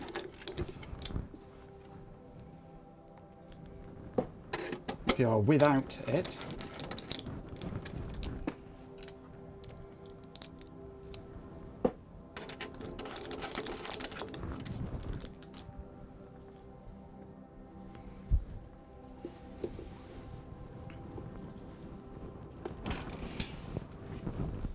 Right, I can put the CPU cover back on now as well.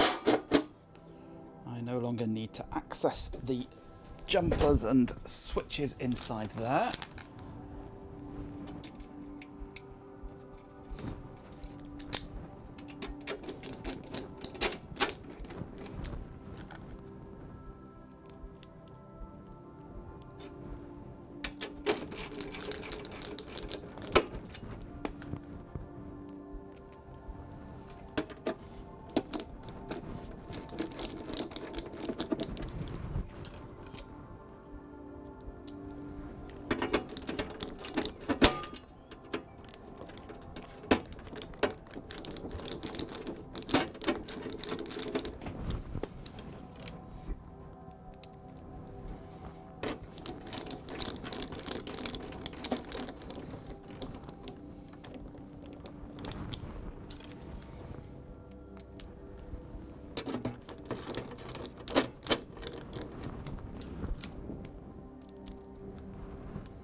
Right.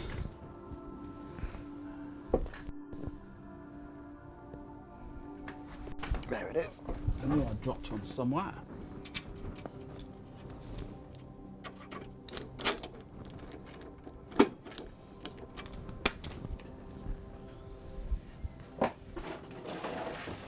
And there's the front panel, which keeps on falling off. Needs new Velcro.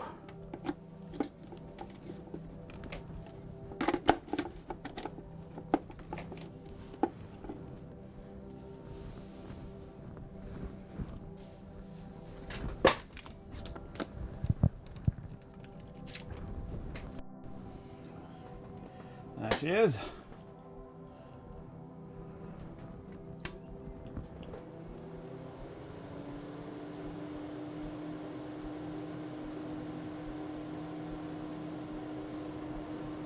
In all her blinking lights glory.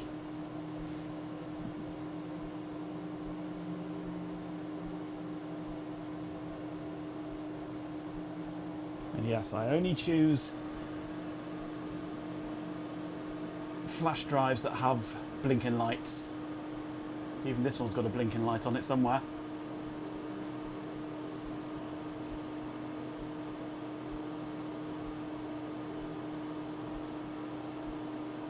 Come on, wake up phone, what are you doing? There we go. There's a blinking light there somewhere. I think it's hiding in there.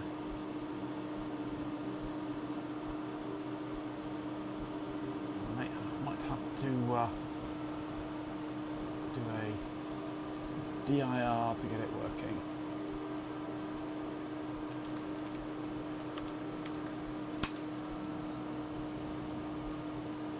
Come on, blinking light, where are you? There it is.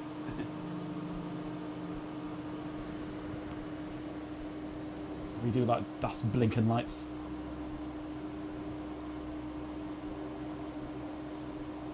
How big is the power bill? Surprisingly small, considering. I mean, I can go and get a kilowatt thingy to measure the power draw of it. If you give me a moment. Right, put this back up on its tripod.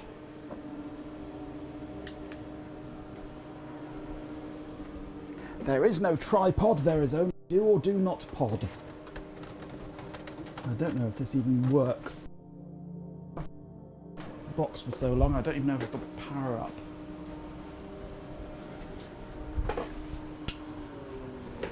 Right, this is on here. I think. I hope. Yep. Plug that into there. Yep, it's powered up. Go. Now, what do we see on here?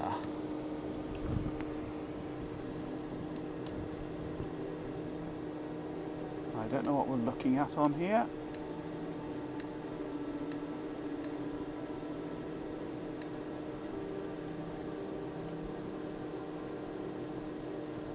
Is that amps? That's 780 milliamps.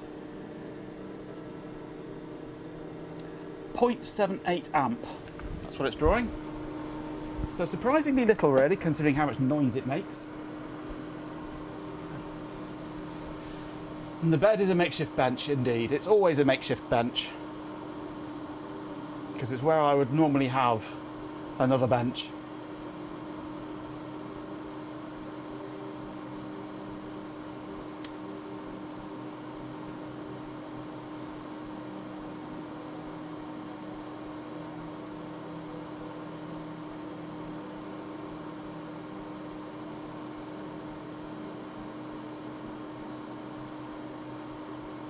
About the power of your 24-core Xeon with 4 hard drives. Yep.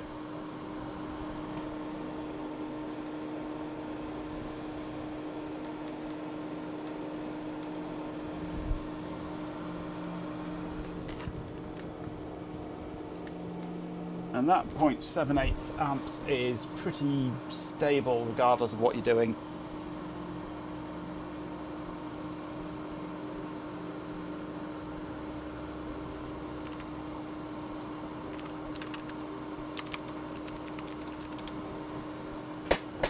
I'm now copying all the files onto the memory disk, and it's... oh, it has actually gone up. It briefly went up to 0.8, but it's back to 0.78 now. 0.8, 0.78. I guess it depends how many LEDs are on at the time.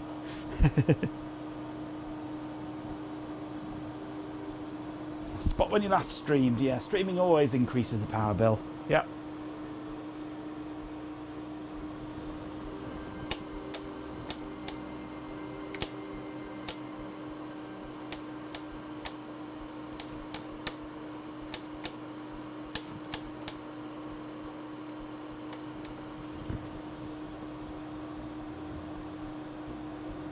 Yes, it can swarm, but where's the fun in that?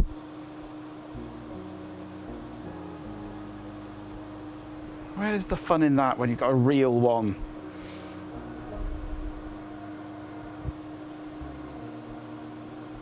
Power bill's part of the charm, yes. That's what happens when the AC is turned on, yes.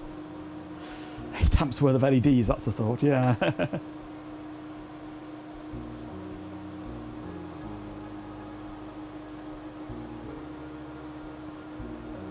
Yeah, it's pretty steady at 0.78.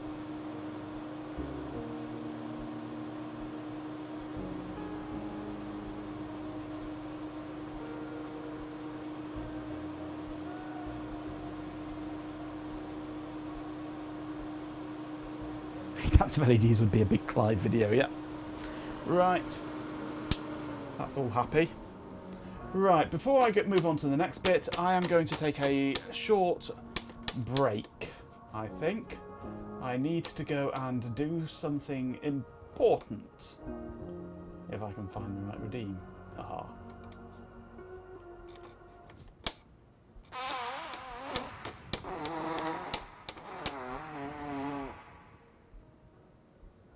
So I shall be back in about half an hour.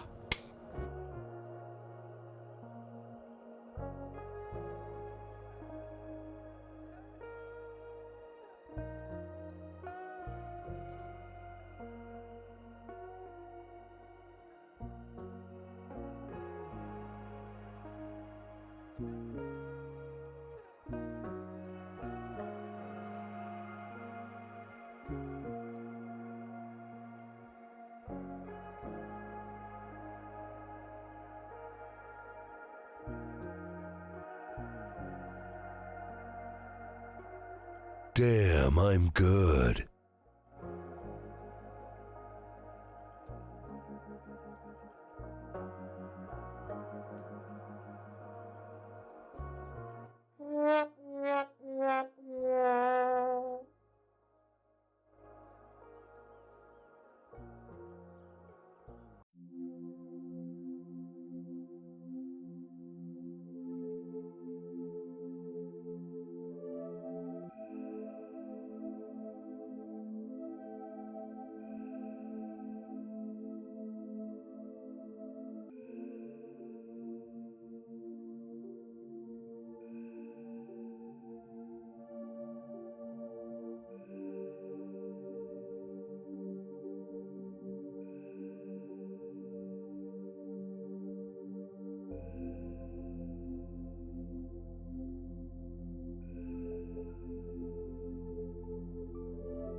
Okay, I'm back.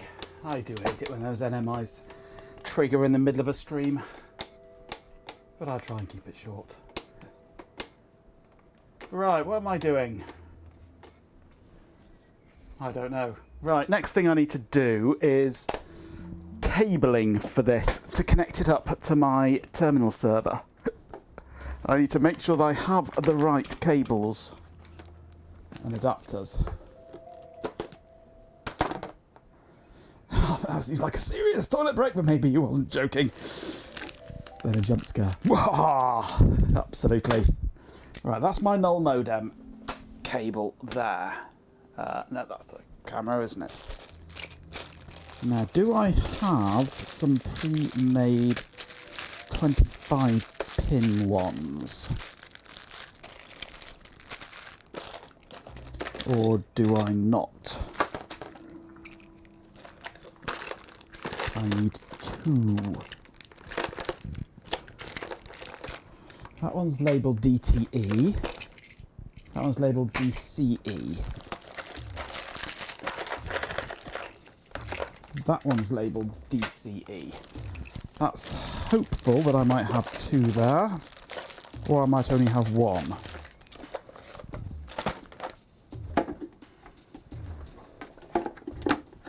I need 2, one for the console and one for the TU58 emulator. I also really need to do something about this front panel.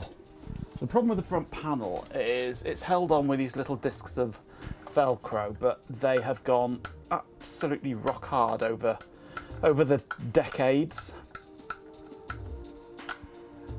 and they no longer mesh with the front panel bits on the case. So what I need to do is get some new bits of Velcro, peel off the old bits and stick them onto the discs that are screwed on and recreate them. There must be a way of doing it. I might even have some Velcro actually, thinking about it. Velcro tangent.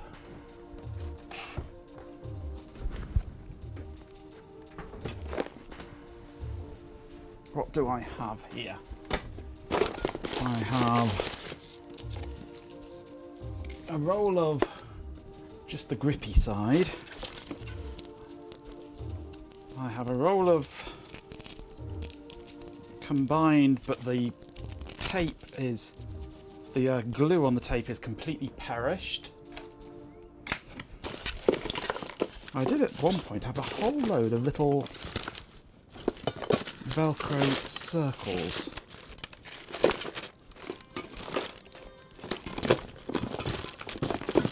Which would have been perfect for this. But I don't know where they are now. Haven't seen them for years actually. I might be able to do something with that. I've also got double-sided Velcro stuff there. There, that might work.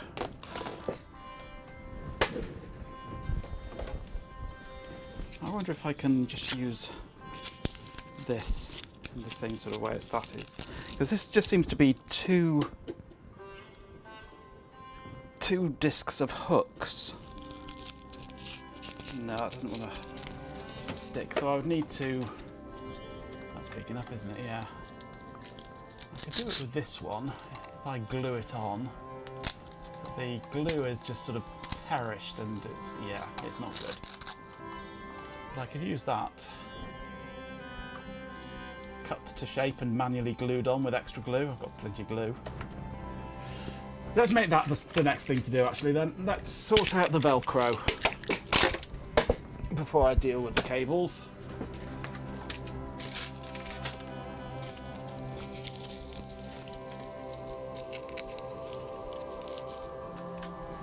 What happened to the jump scare? I ate it. It was a nice piece of pig.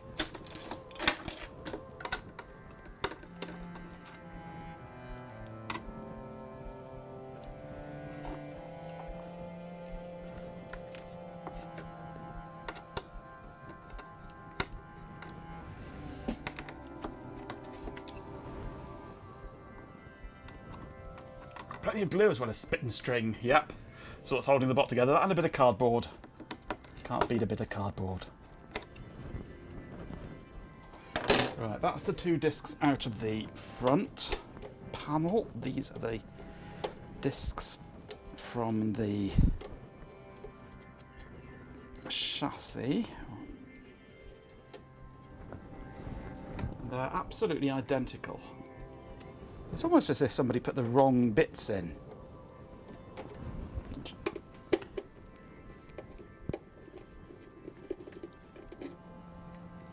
Or maybe this is a front panel from a different PDP, and that PDP had the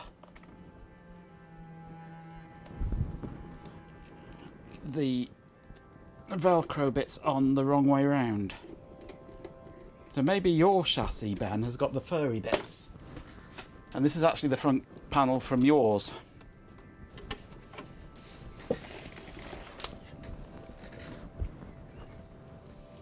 $60 GSM paper at best for the bot, yeah. Because these just do not mesh. They never have, they never will. So I think that's probably what it is. That this is not the original pairing. It's the original type of panel, but it's not the original pairing, and you might have the other half, possibly.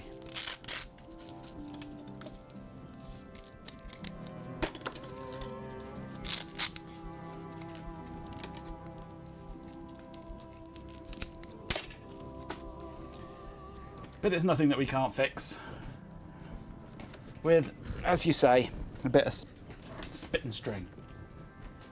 As long as I keep my hands off your furry bits. I would never touch your furry bits. Don't know what I might catch off them. Right. What have I done with my glasses? There they are. Let's see if I can separate these out at all. If they're all moulded in as one, aren't they, I think? But I could shave it off and stick some new bits on. But even with the furry bits, I don't think that's ever going to stick, is it? Because it's so... Oh, it is doing, actually. It is sticking. It is gripping. Actually, that's gripping bloody well. So I don't even really need that half. I only need... Whoa. Yeah, I only need to shave off one of these. The two... Well, 2 of them, I suppose. Take the 2 worst looking ones and shave them down and stick furry on them.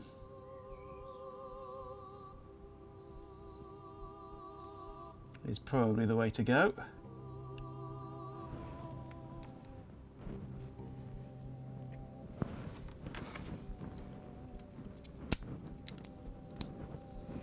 If they are shaveable.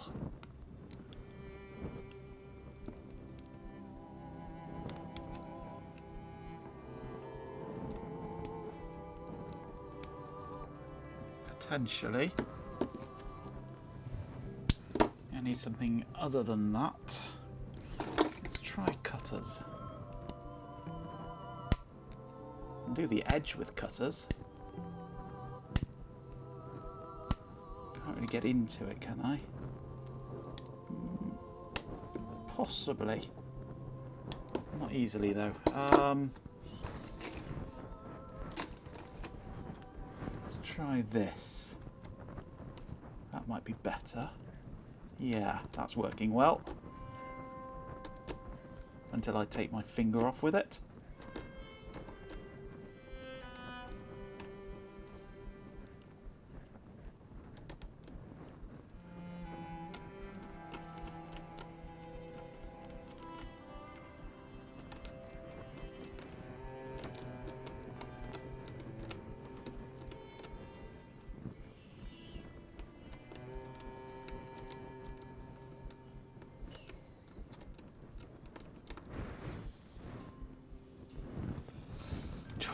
My eye! Oh my! Oh my! Oh my! It's there as a redeem, Daft Punkle. I'm sure it is, or it used to be. If it's not now, perhaps I turned it off because nobody was using it.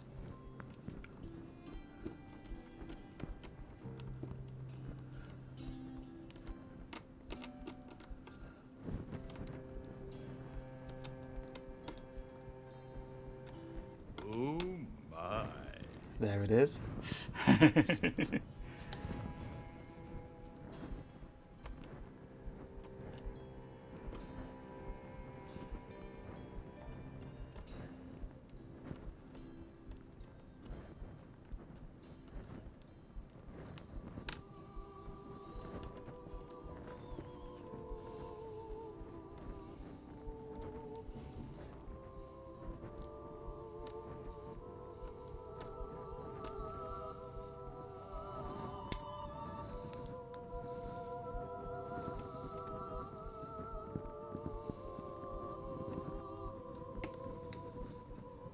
It's still very rough, that. It could do with being filed off, I think.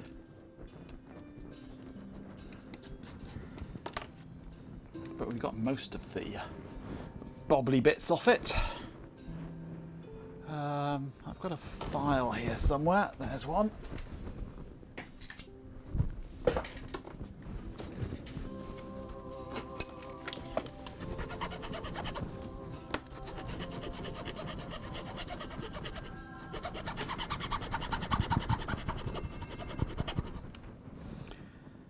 Well, it's sort of filing it. It's all bending everything over, I think.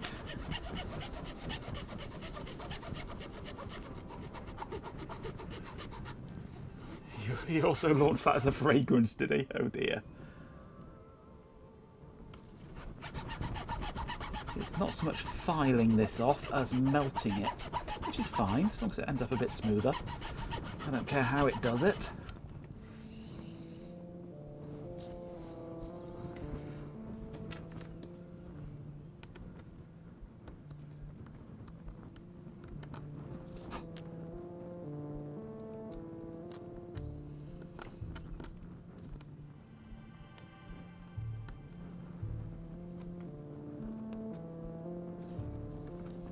That'll do, I think.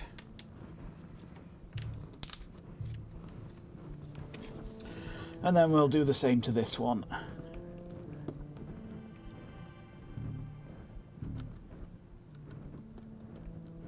Shave off all the knobbies.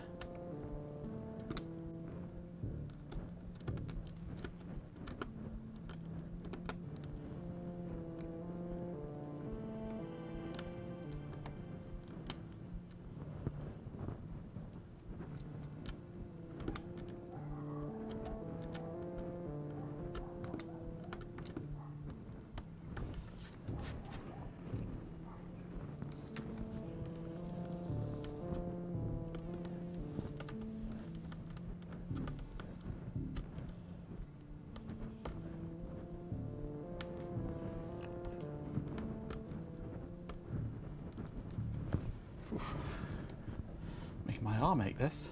Very aperture science, yeah. It is, isn't it?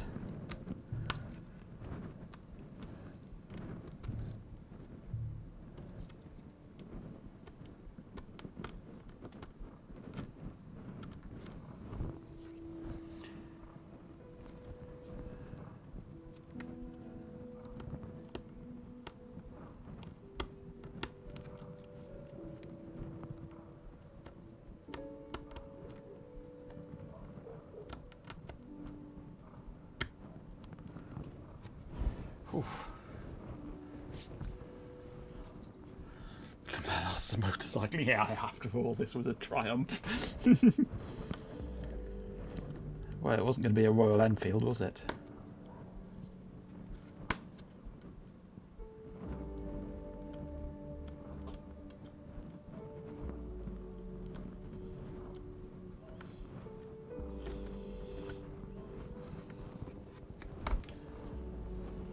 Nearly there.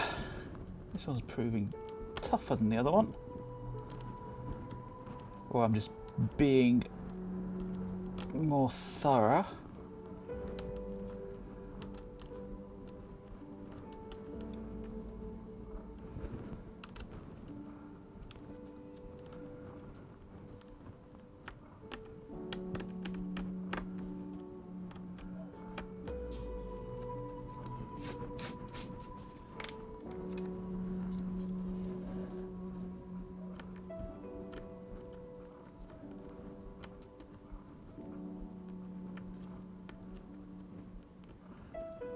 This is really quite soft plastic that this is made out of. Which is why it doesn't want to file. It's too soft to file. BSA would be more her style, yeah. Could be.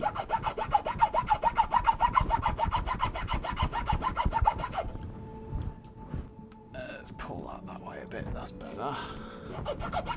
Looking at the wrong bit of my board. My mat.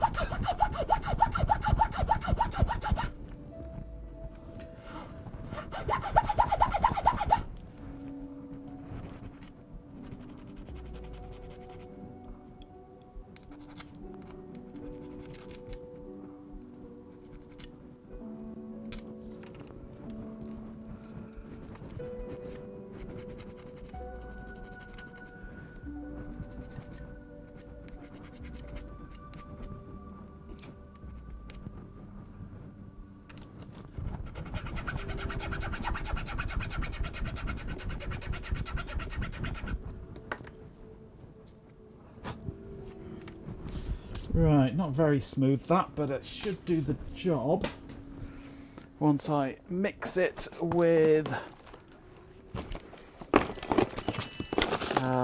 what am I using? That one, I think.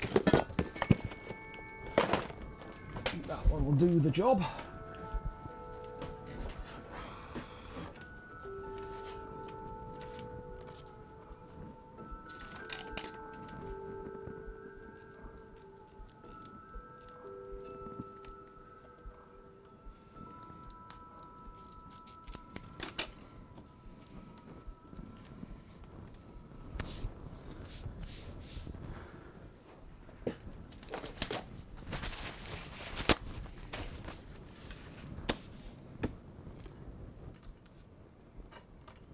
If there's anything left in this, of course.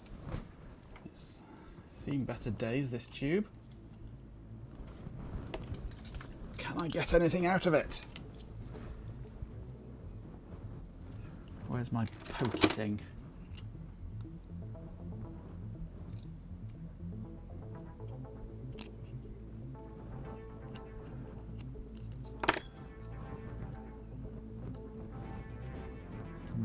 I may not be able to get anything out of this tube. Not without destroying the whole tube. Impact hit it. Need a Birmingham screwdriver for that.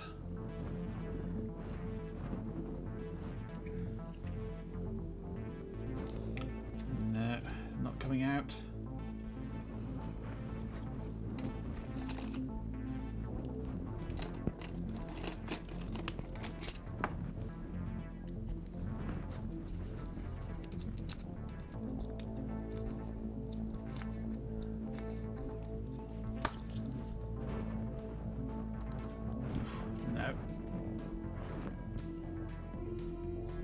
It's going to be the last usage of this anyway. Ooh, it started leaking out the side. I punctured the side with my screwdriver there. So, yeah. It's the final outing for this. Let's cut that off there.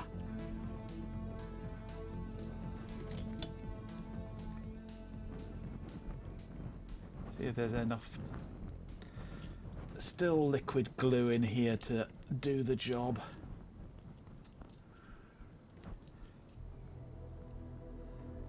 There may not be.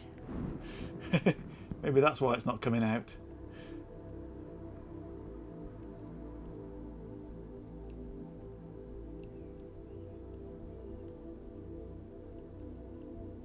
It's just turned into one big bogey. Where's Martin X? Very reminiscent of his rollers. Yeah. It might still stick. It's never ending. Fondue mode engaged, yeah. Yeah, it looks just like Matt's scanner roller, yeah.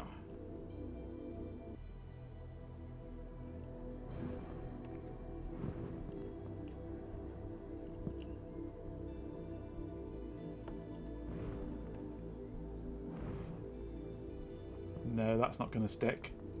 That's not sticky at all. That's just rubber. It's alive. It only sticks to itself and nothing else.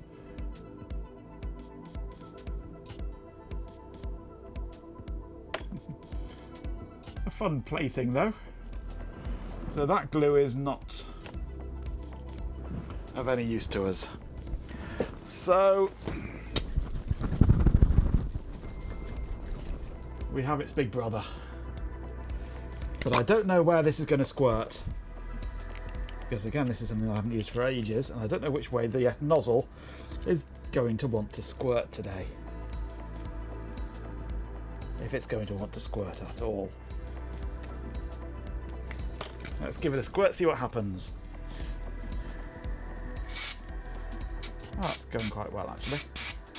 Let's just coat that in goo. Come back. And then lift that out of the goo.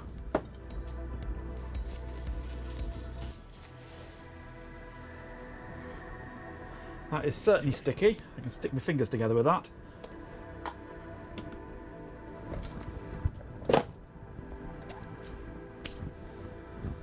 Everything I touch now gets sticky.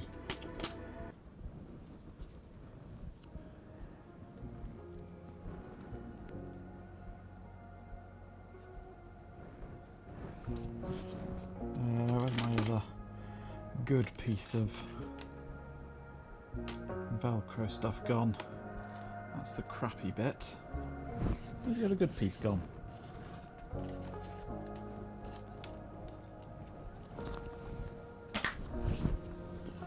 Throw that tube away.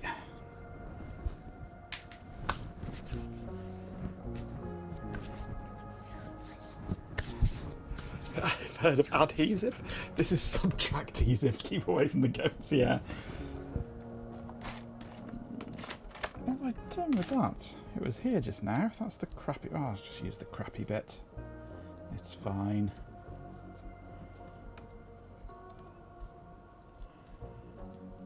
Move those around so they don't stick too much. I'm going to be sticky for weeks now, aren't I? Hopefully that's just solvent that's gone through there, is it? No, that's glue. Gone straight through onto my anti-static mat.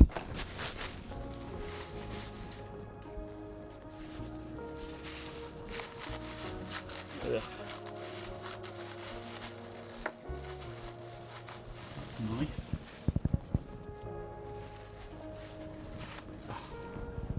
That's why I wanted to use the tube. You can control it more. This should peel off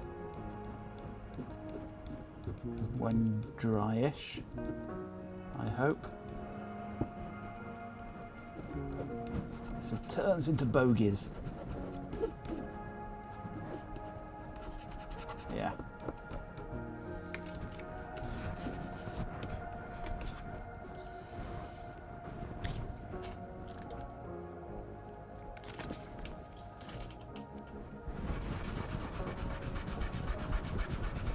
Add IPA. IPA fixes everything.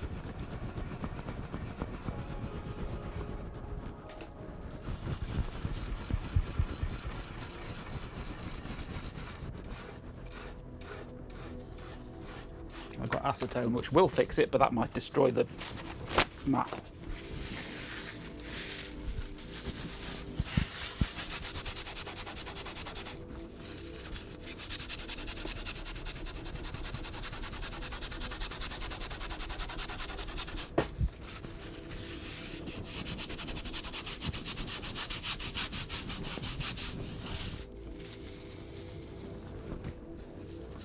It's coming off a bit. Oh.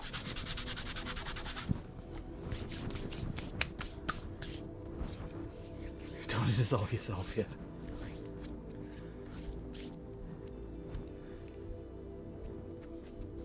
You finished your IPA, you've only got cider now. Oh.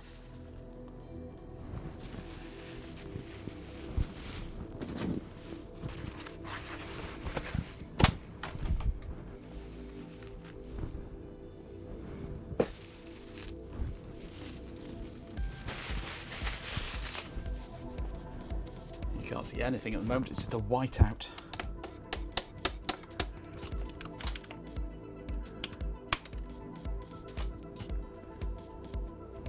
There we go.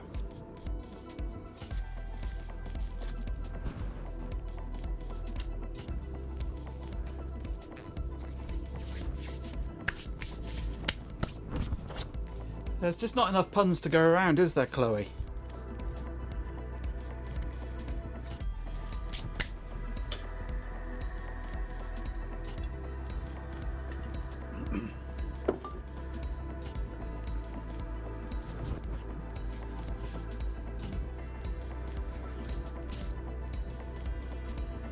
Thank you for your eyes, yeah.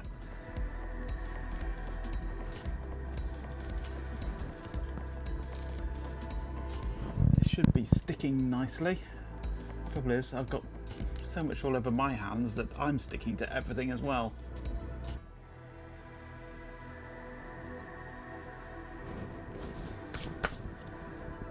Is it 4 or 6 wheel bogies that it turns into? 6, of course. The best kind.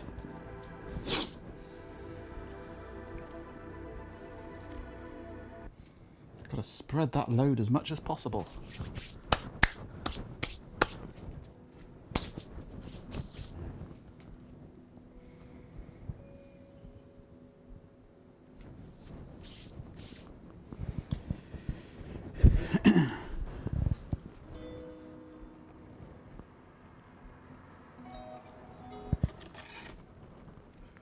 Right, let's see if I can trim this a bit, if it's still too sticky. It's going to be 24 hours until this is stopped being sticky, really, isn't it? No, it's not working. Not with those scissors, certainly. I need some new scissors. Those are shit. So that's going to sit there for the next 24 hours.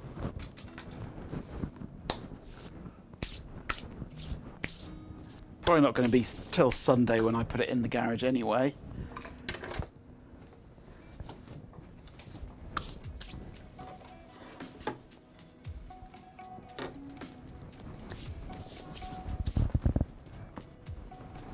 But let's put these ones back on the chassis.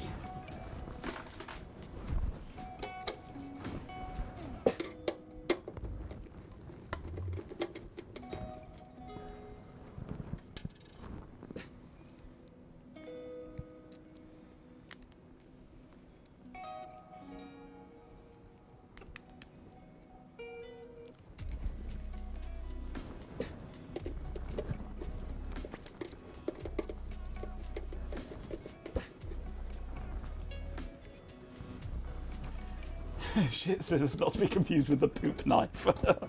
I don't want to know what the poop knife is, thank you. And why you'd need one.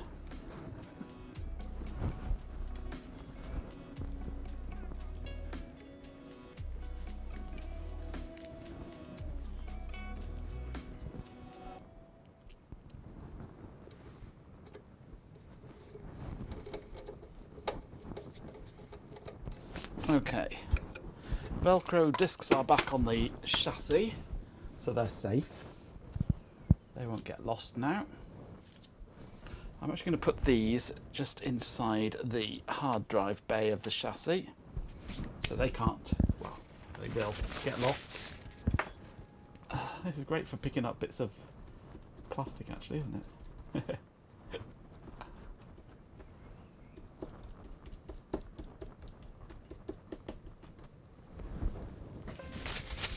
Right, where were we? Cables, yes. I've got 2 DCEs here. I've got my null modem one here. Hopefully, these will connect and communicate.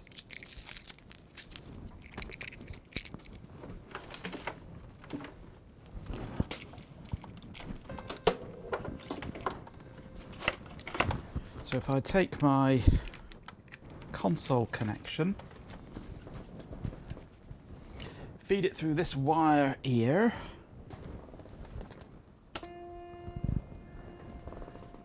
let's see if my phone will wake up again.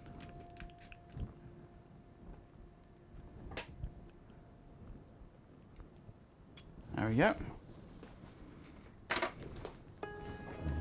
Connect this to one of the DCE ones.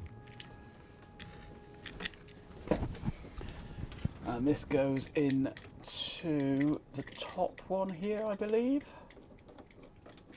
I hope.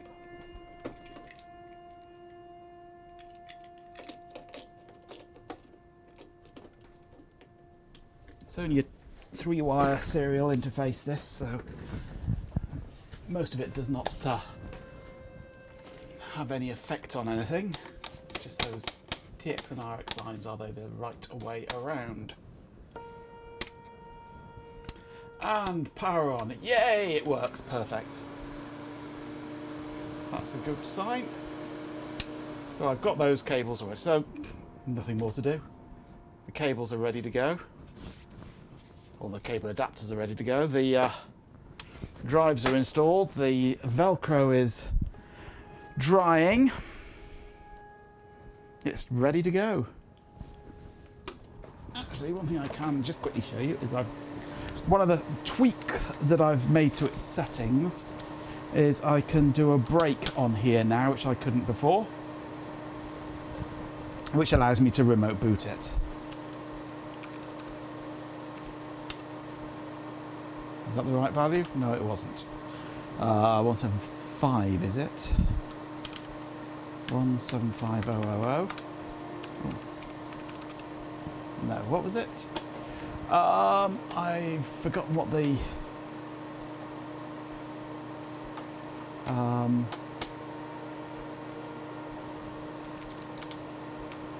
I've got a where are we?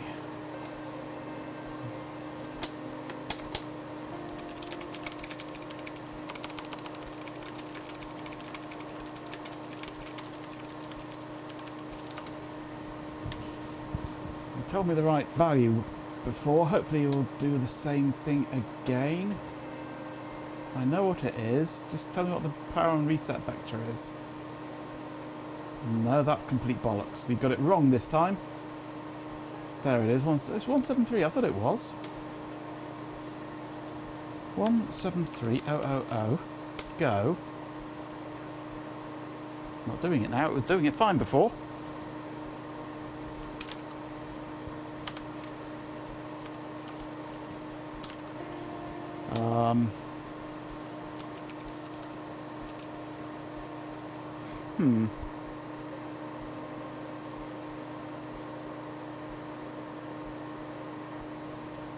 Okay. Weird.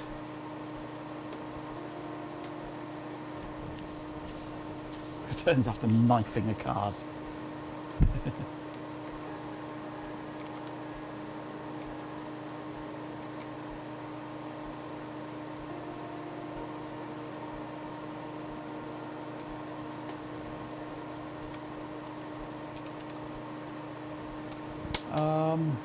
I definitely had this working before.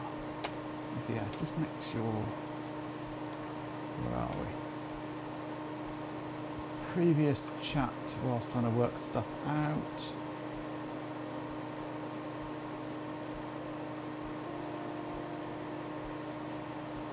Seeing how well Gemini could cope with macro 11. Not very well, as it turns out.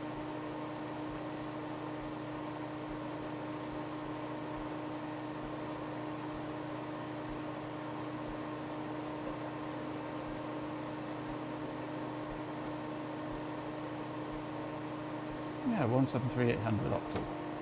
That's what I was using earlier, and 173000. Go. That was working earlier. Now I get a flash or two out the floppy drives and nothing. Let's hit reset.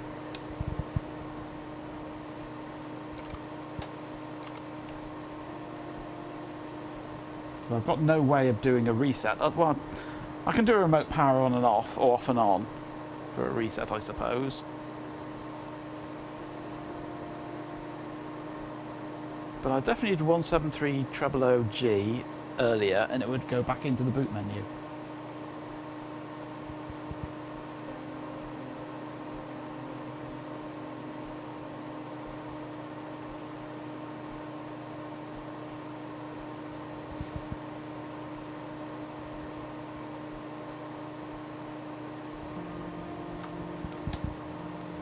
Maybe if I wait for it to boot up first.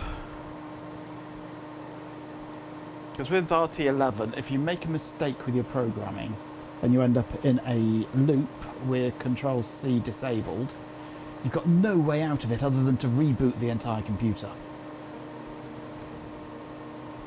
It's very much like DOS in that way. So if I do Control-A / 173000, go. Yeah, it worked that time. That's what I was expecting. Hello, RF.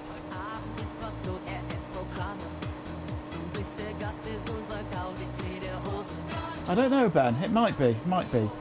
But once you're in the ODT, I think it's irrelevant. I don't think the MMU has any effect when you're in the ODT. It's all 16-bit physical, I think.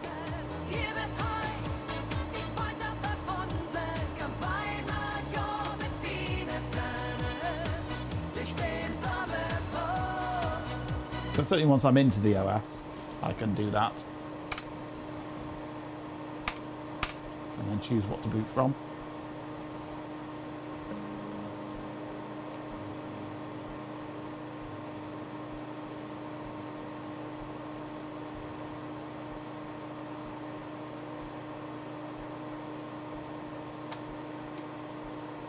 Do you want to go to Aldi? You'll have to hurry. They close in half an hour.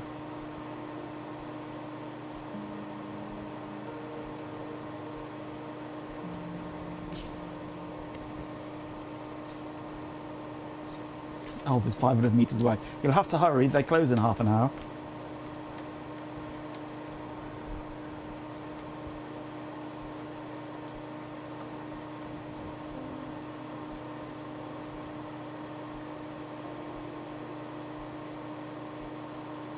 Put off testing it till tomorrow. You don't need to do it now.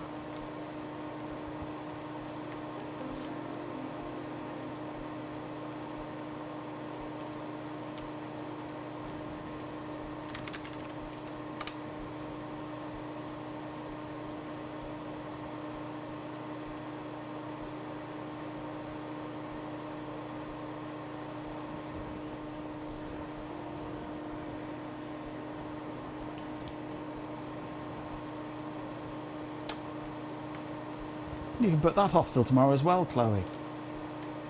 Don't need to do that now.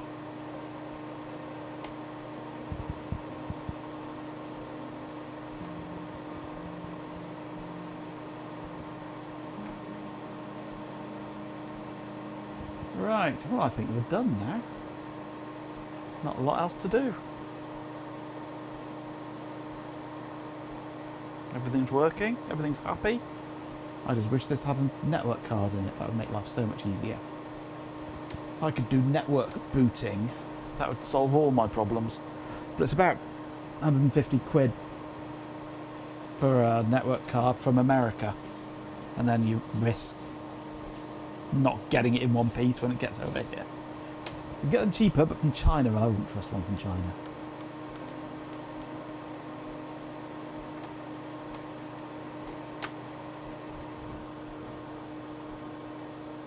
Design a network card. It would have to be ESP32 based, so it's Wi-Fi. Wi-Fi card for the PDP-11.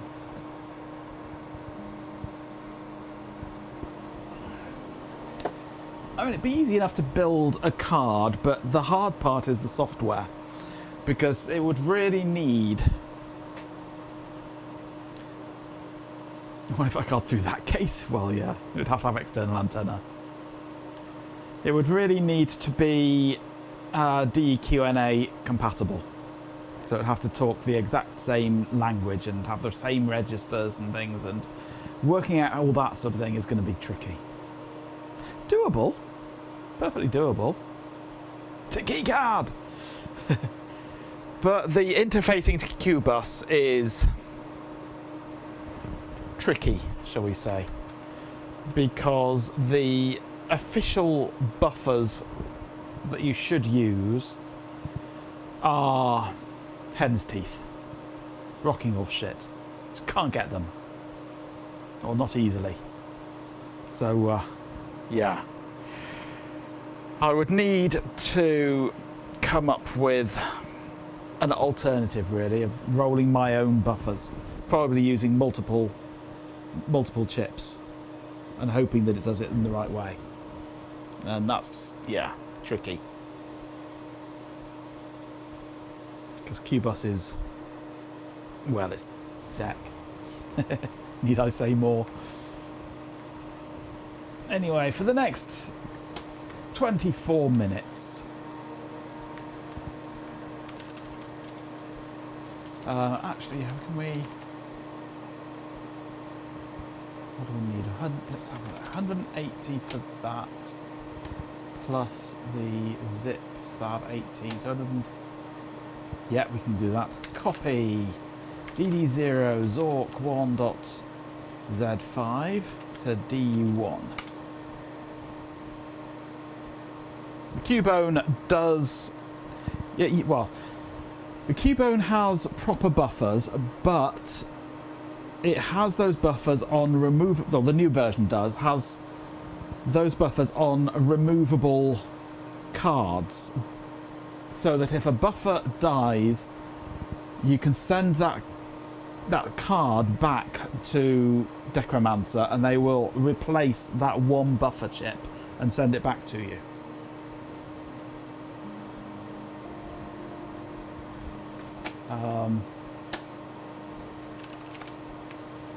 Yeah.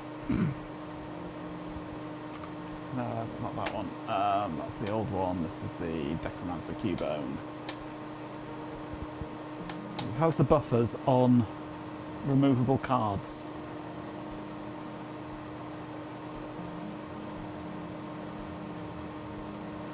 So that if a buffer dies, they can replace the buffer. You send them just that card and they'll replace that buffer. This is not DDR!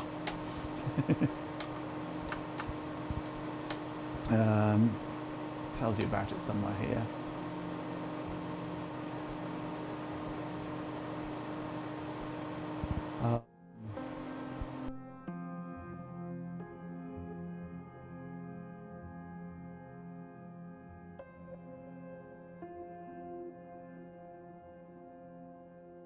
Majenko, I think you should check your microphone. It seems to have died.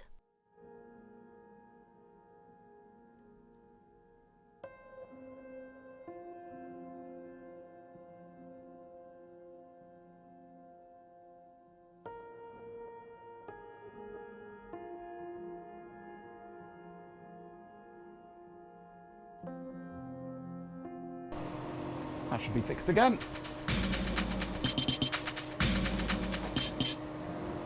Hey! Thank you for the gifted sub, G-Pen. You've reached 100 gifted subs, you nutter. You nutter.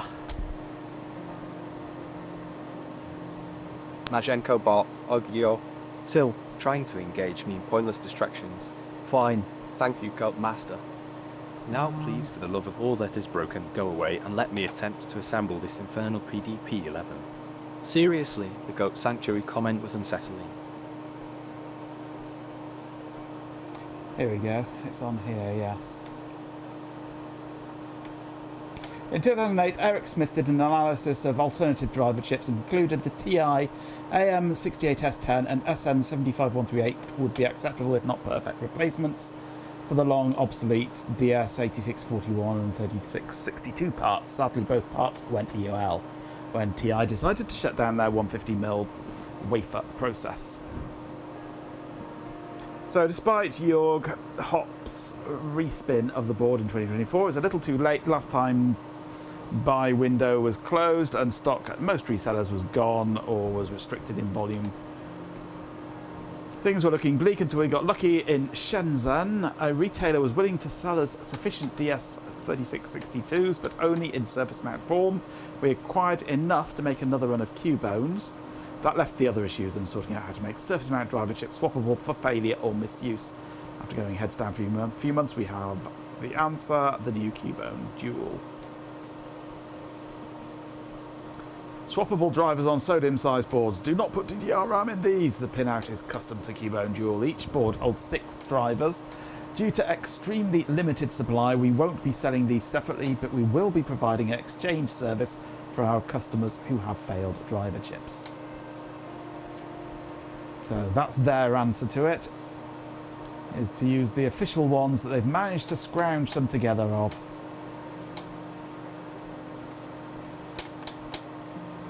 Right, so we've copied the big file, so now we want to copy zip.sav.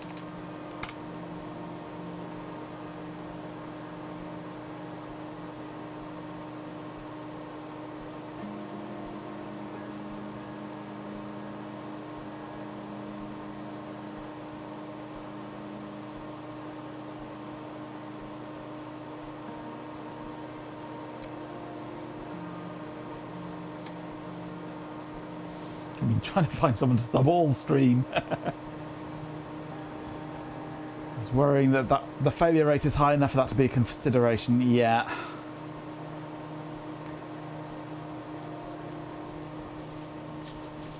I know when Chloe's going to notice you've been using her credit card for all those subs.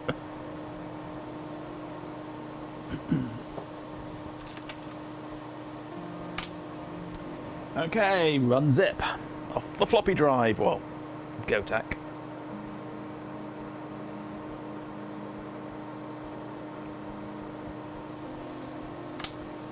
And we want Zork.z5. Let's play Zork for the next quarter of an hour. You are standing in an open field west of a white house with a boarded front door. There is a small mailbox here. Let's go west. Is it west I want to go? West? No, it was east I wanted. East. Oh, well, it's lost now in the forest. Grr.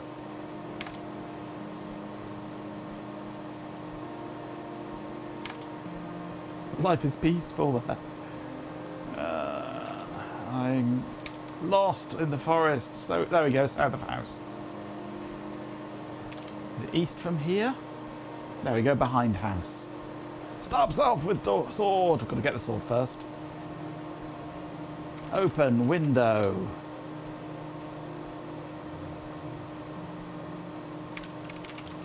Enter house.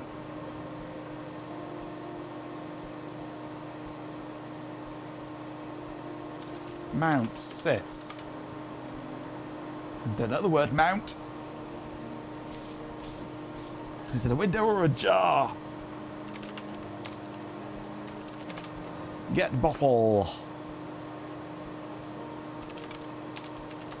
Get sack. Put bottle in sack.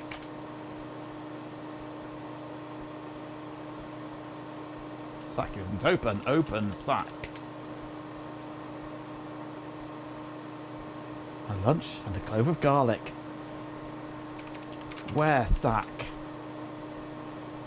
Their sack. You can't wear it. Put bottle in sack. Give garlic to Ben, yes. There's no room. It's a very small sack. Or it's a very big lunch.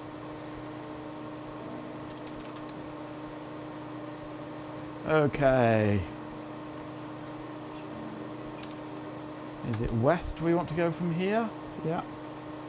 In the living room. I'll open the case ready.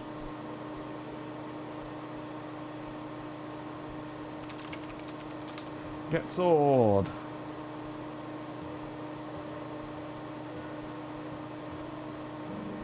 Get lantern. Always check your sack for signs of excessive wear before starting a new adventure. Okay, move. Is it rug? Rub? Rug? Rub rug. Open. Trap door.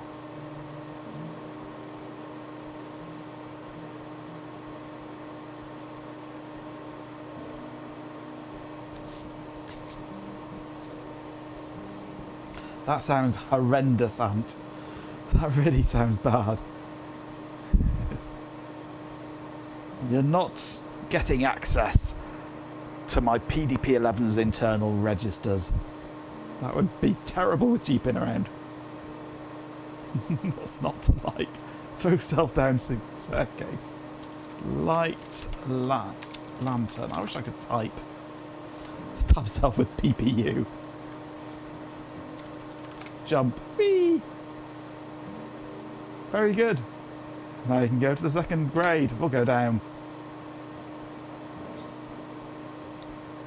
Sword is glowing with a faint blue glow. Now, this is where we have basically a 50-50 chance of survival. North. The troll room. Stab troll with sword.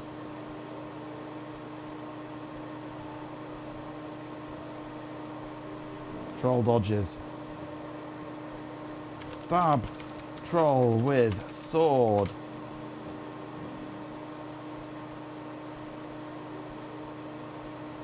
I've knocked him into dreamland. Behead troll.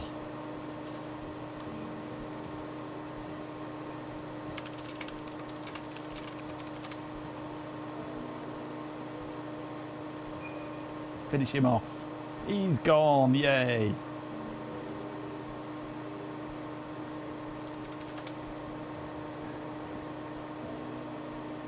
There's a bloody axe here. Grr. Wish I could type.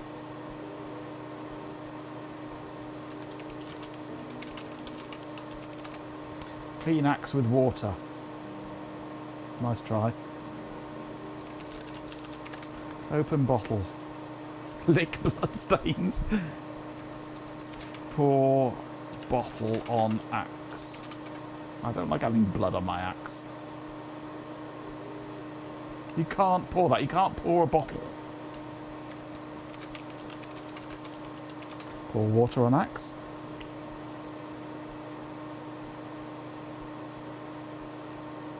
Water spills over the bloody axe to the floor and evaporates. Okay.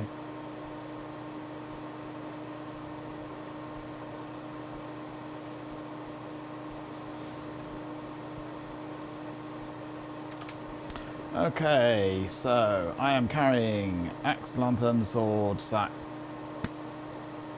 and bottle. Let's go back to the south, into the cellar. South again, is it? East of chasm.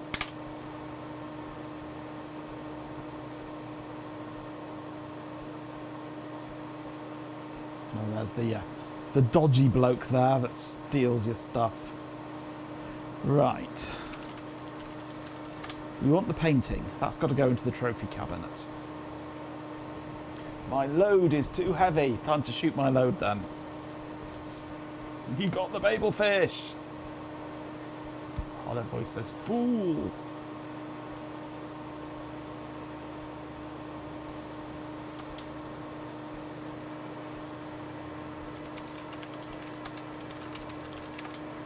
Drop the sack in the bottle.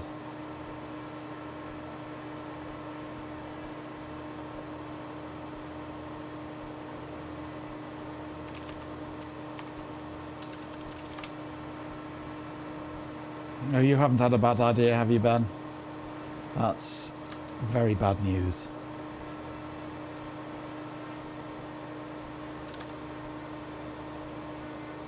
Into the studio. We need to take this up the chimney somehow.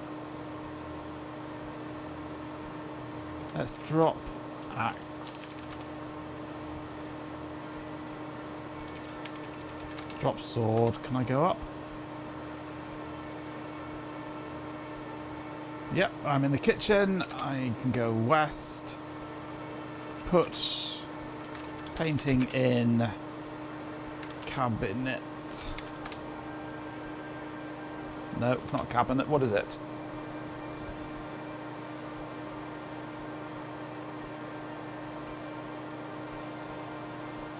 Case.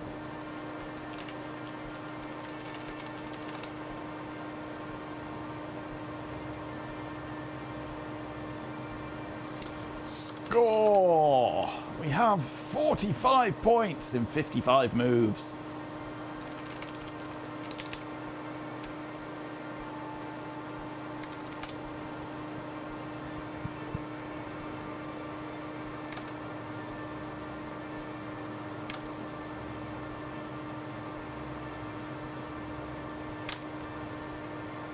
Score, I don't know how to score.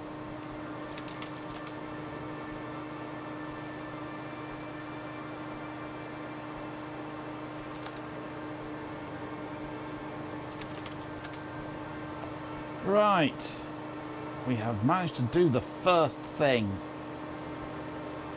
So why do I want a Zork owner's manual?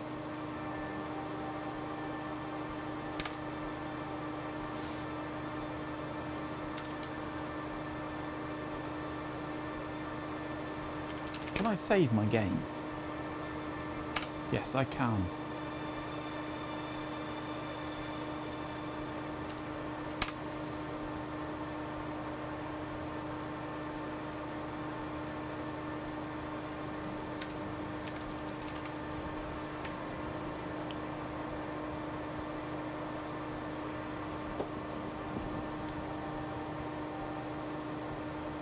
Let's go east from here. East-west passage. This is a narrow east-west passageway. Narrow stairway leading down at the north end of the room. Down, down, deeper and down. We're in the chasm. Or as a friend of mine once said, chasm. And it's called Dave. This chasm is called Dave. Chasm Dave.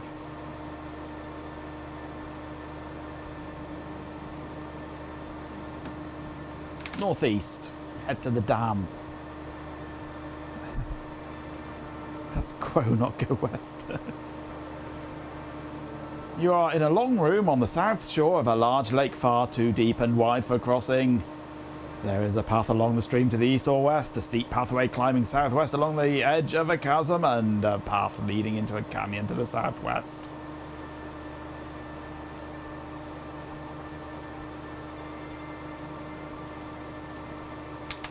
Let's go east again. Fart. Ooh, deep. We are on the top of Flood Control Dam number 3, which is quite a tourist attraction in times far distant. There are paths to the north, south and west, and a scramble down. The sluice gates on the dam are closed. Behind the dam there can be seen a wide reservoir. Water is pouring over the top of the now abandoned dam. Oh damn. There's a control panel here on which a large metal bolt is mounted. Directly above the bolt is a small green plastic bubble. Now,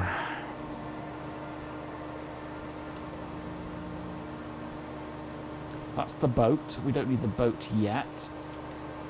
No, we want to go back up to the dam. Where is it? North?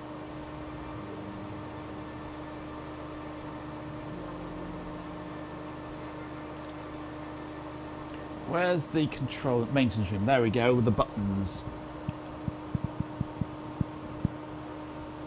A group of buttons coloured blue, yellow, brown and red. I can't remember which one does what. It's either the boat or your date for the evening. I'm not going to hang on your balls, Ben. Let's save again. Because there's a risk that we will flood the place and drown. Remember, yellow. Click. Red. Lights are on. Blue.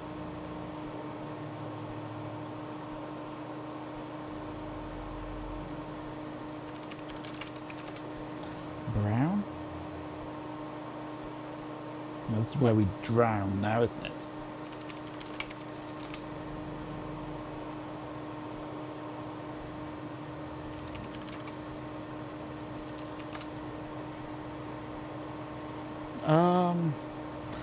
No, this is not what we want to be doing. I'm going to drown in a minute. This is why I saved.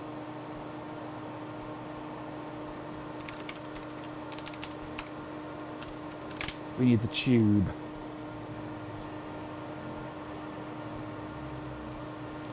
Drop. Sack. Get tube.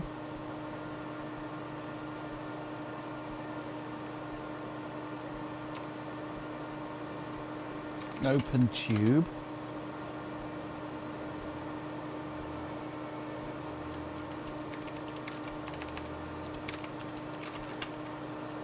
Squeeze tube on pipe. Is that the words? No.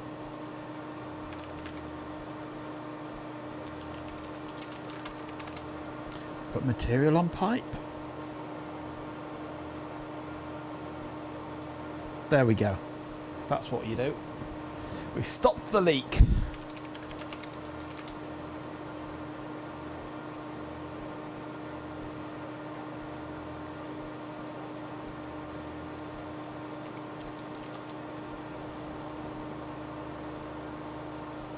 I need the wrench, if I remember rightly.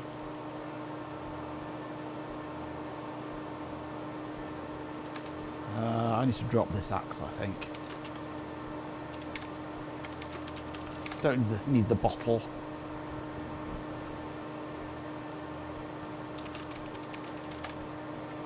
The wench will have to wait, yep. Lay your hands on me, you can see no bodge over here.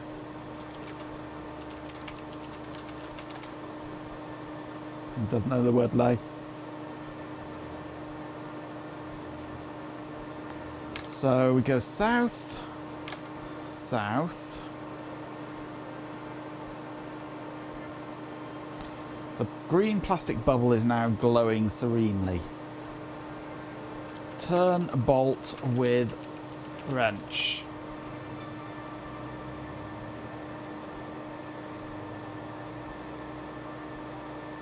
The sluice gates open and water pours through the dam. We have opened the dam with a wrench.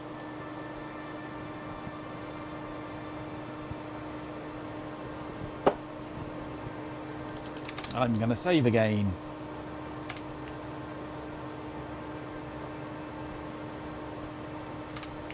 We go down. That's the boat. There's a pump somewhere.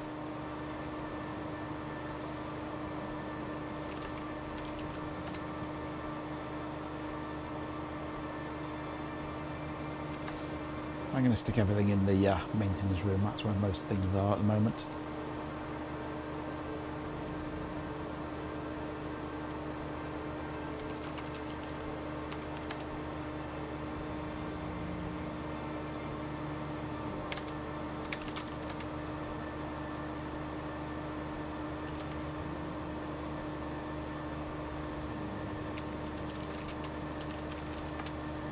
I don't know how much time we've got left. It doesn't say. Right, let's drop guidebook. Actually, an easier way. Drop all, get lantern, get sword. I won't go without the sword.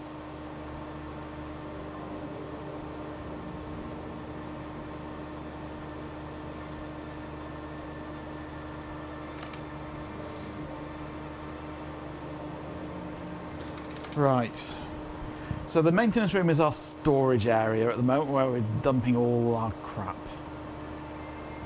Let's save that again and it's time to finish.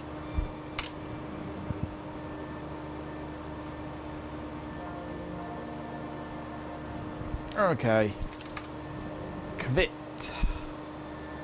50 points. Way, 115 moves. That's probably gonna run out soon enough. You have a limited number of moves. Right. PDP-11 is ready to go. Actually, one thing we've never done with this PDP-11 is give it a name. It has no name because it's never been on the network. But I will need to put a name for it in my terminal server so I can connect to it by name. So we need to name it. And one day it will be on the network. PDP Pete. I just Pete it could be. Incredible Dr. Colossus 10,000. Loner, because it's not talking to anyone. Could be. Could be.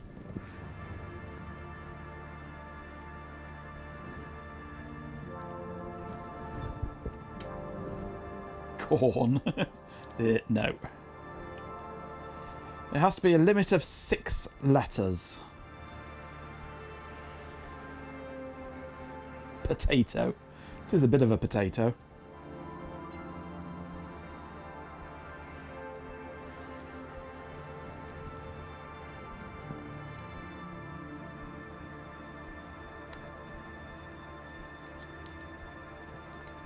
Garlic OS.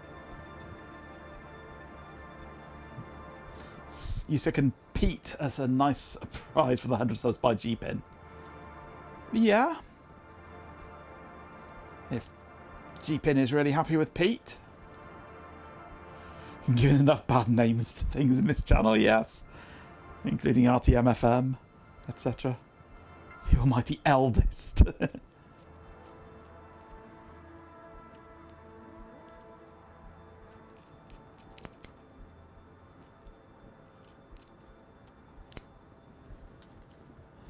Beats Poo Bum, yeah. A lot of things beat Poo Bum. Poo Bum's not very happy about it. I mean, I'm not sure what's the date of this. 83 was it? 82? So it's around the age of my oldest computer, I suppose. But it's on a par with my 5150's age, I think. It's one of the later PDP-11s. If G-Pin gets the choice, it's potato. I like potato. Because it is a bit of a potato when it comes to processing power.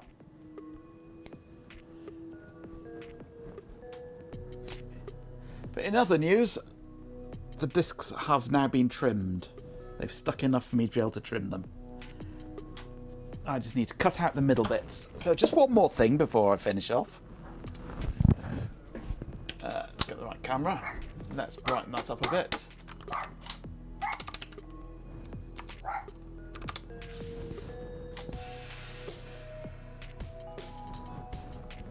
I need to cut a hole in the middle of these so that I can screw them. Where are we? What have I done with my glasses? Lost my glasses again. There they are. I need to. It was only yesterday, yeah. I think it was 82-ish, I think. I can't really remember. Now, how can I... Is this going to cut?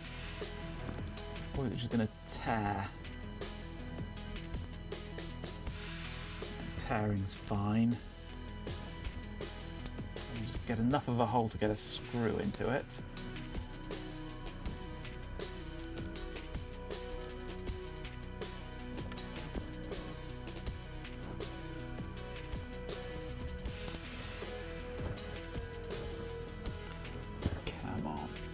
It. Don't just push it down, cut it.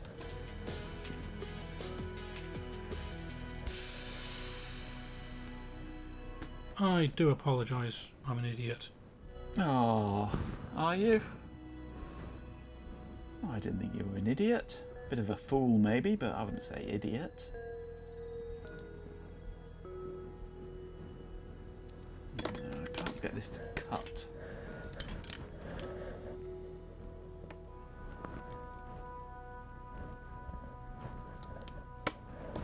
Awkward stuff, this.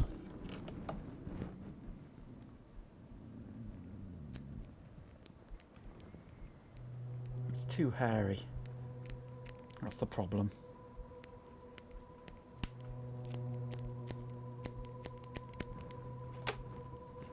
There, we've got a bit of a hole.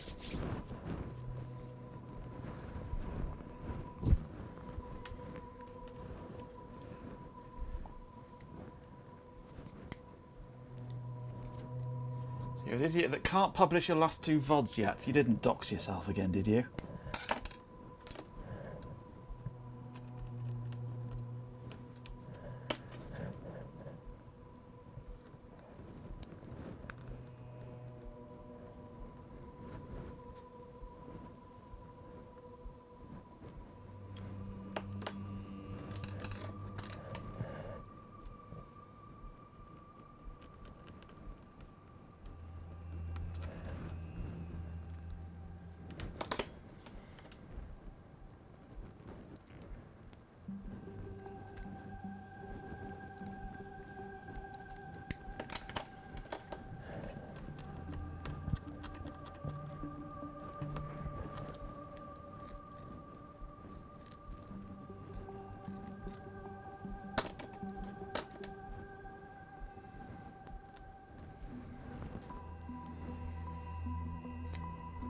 I've managed to poke a hole in this one.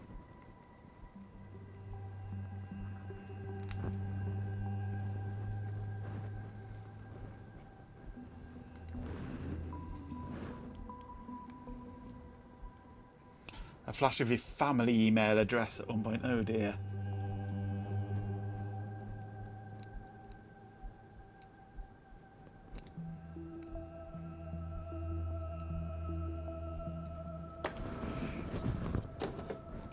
Let's see if I can get these into place on here. Champion! Stick it in.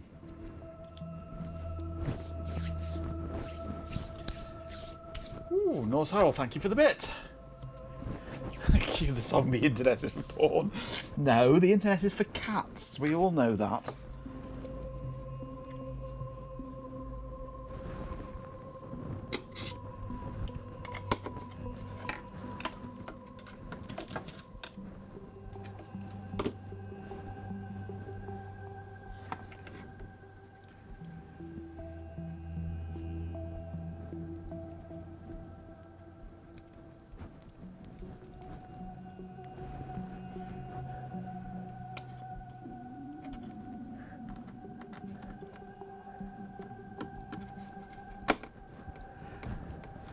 That's one hairy bit in. Let's see if we can get the other hairy bit in. Let's zoom that out a bit. There we go.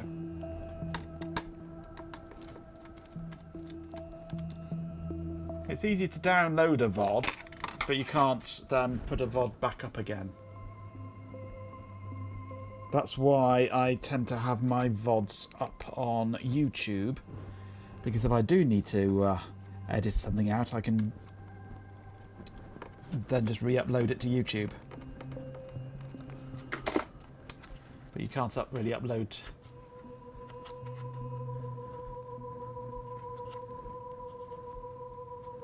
You can't really upload to Twitch, unfortunately. Right, this should hopefully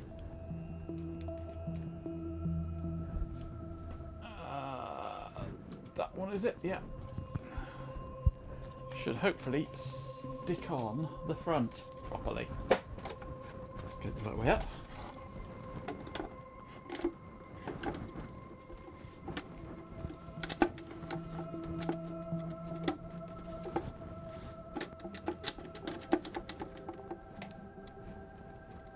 Now, it's never going to be wonderful because it's just Velcro, but that's when it's floppy, but they always are, and but it's not falling off now, which is good.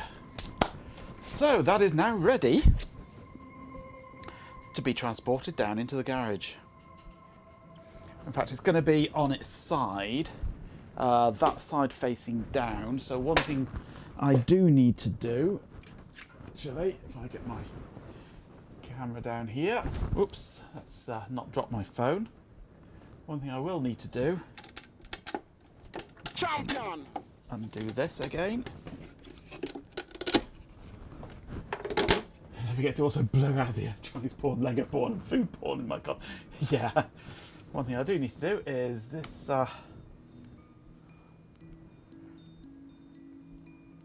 Come on, phone, turn on. Thank you. Can I get me some focus, please? If this is going to be on its side, this label here is going to need to be that way round, so it's the right way. It's very thoughtful of digital that they give you the ability to turn the logo around so it's always the right way up, whichever way you have your PDP-11 mounted. It's very thoughtful of them. So yeah, that is now, if I put the front panel back on again, of course, ready for life in the garage.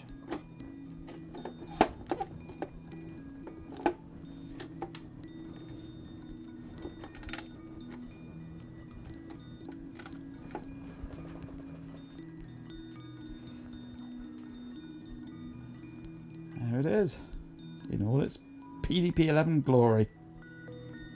Ready to go.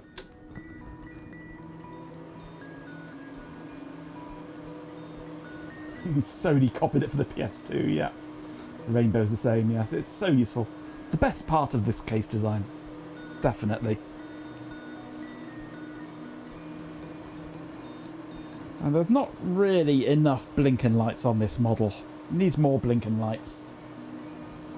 Said bad slash sideways slash no, the other sideways. So, we decided on potato for this then. We'll call it potato.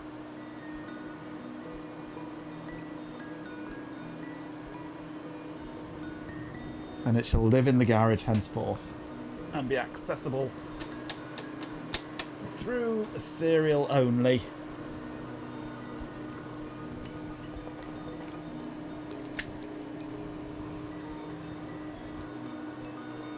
Little sprout roots. Ha ha ha ha.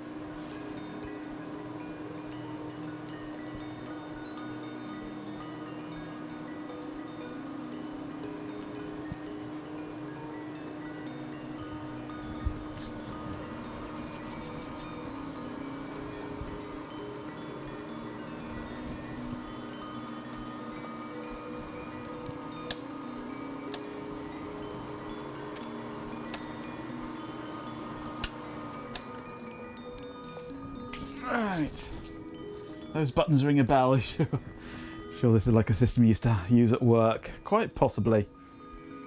And there are a lot of PDP-11 and similar models, and they use the same case for the Microvax 1 as well, and Microvax 2 I think, wasn't it, as well. They use this case a lot, this BA23. It's quite a common case. So yeah, I've got to carry that downstairs over this weekend. That's going to be fun. It's heavy enough. Right, done. That's the end of tonight's stream. Time for me to finish.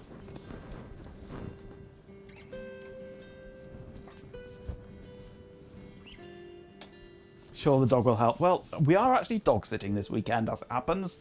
So yes, she probably will. Or she'll be running around my feet while I'm trying to set it all up. Right. I take it you're here tomorrow, Ben, with more shenanigans. Shenanigans.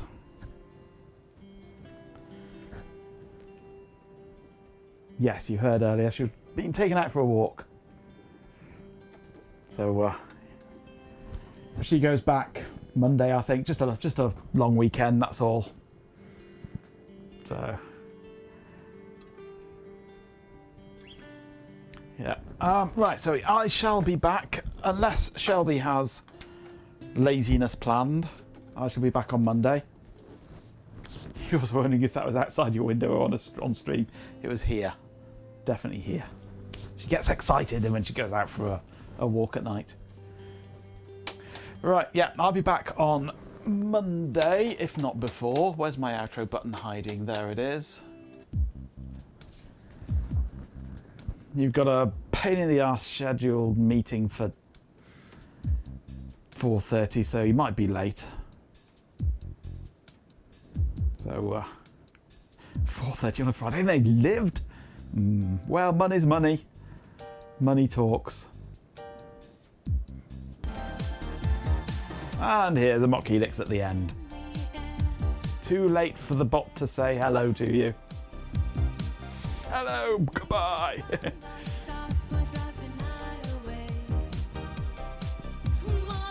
Nice music collision going on there.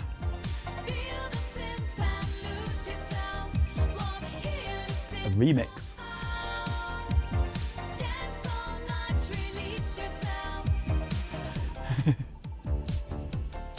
A long, drawn-out sigh, followed by a vaguely metallic clicking sound. Right.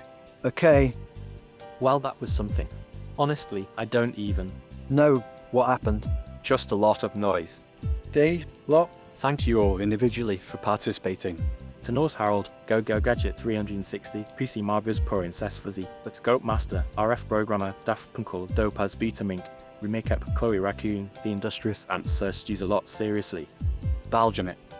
You're a singular specimen, Philpum. Standard user for Swarm of Dead Insects, Hot Rocks, girl everyone who chimed in, even if it was just a single, utterly baffling observation. It means something. I think a special thanks to The Industrious and for your subscription, thank you. And to Goat Master for the incredibly generous subscription donation, absolutely thank you. And a pause a shudder Baljamit for, That one fart, one, that's concerning. To Stream Elements, thank you for the alerts, they are oddly comforting in a horrifying way. Seriously, thank you all. I'm going to go stare at a wall now. Please, don't try to talk to me. Just go. Exclamation whispers into the microphone.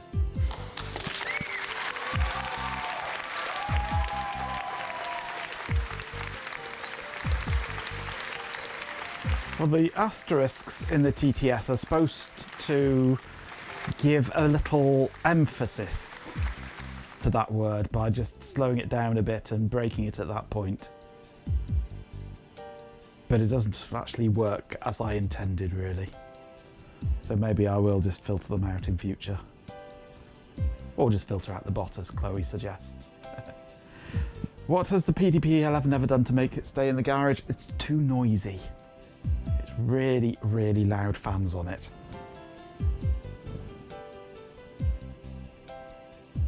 Change it to yelling the words. Problem is there's a break when you change voices.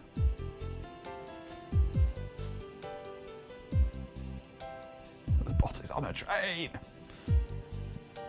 Still super quiet fans. Yeah, Noctua mod it. They're pretty chunky mains. No, not mains, they're actually 12 volt, but they're pretty chunky fans that move a lot of air. So I don't think Noctua do anything suitable.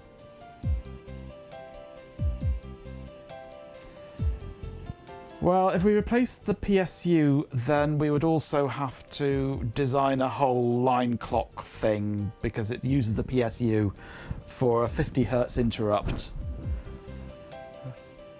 So you need that for things to operate properly. This is a bad case of Millwall, yes, loud fans.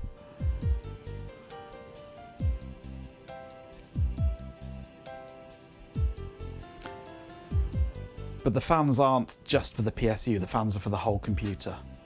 And they suck air right the way through the whole case. You can do it with a 555, yes, there are ways. Our budget is $1 million. $1 million. Delay the end, not the homework. Right, music's faded, time to finish. I'll see you Monday.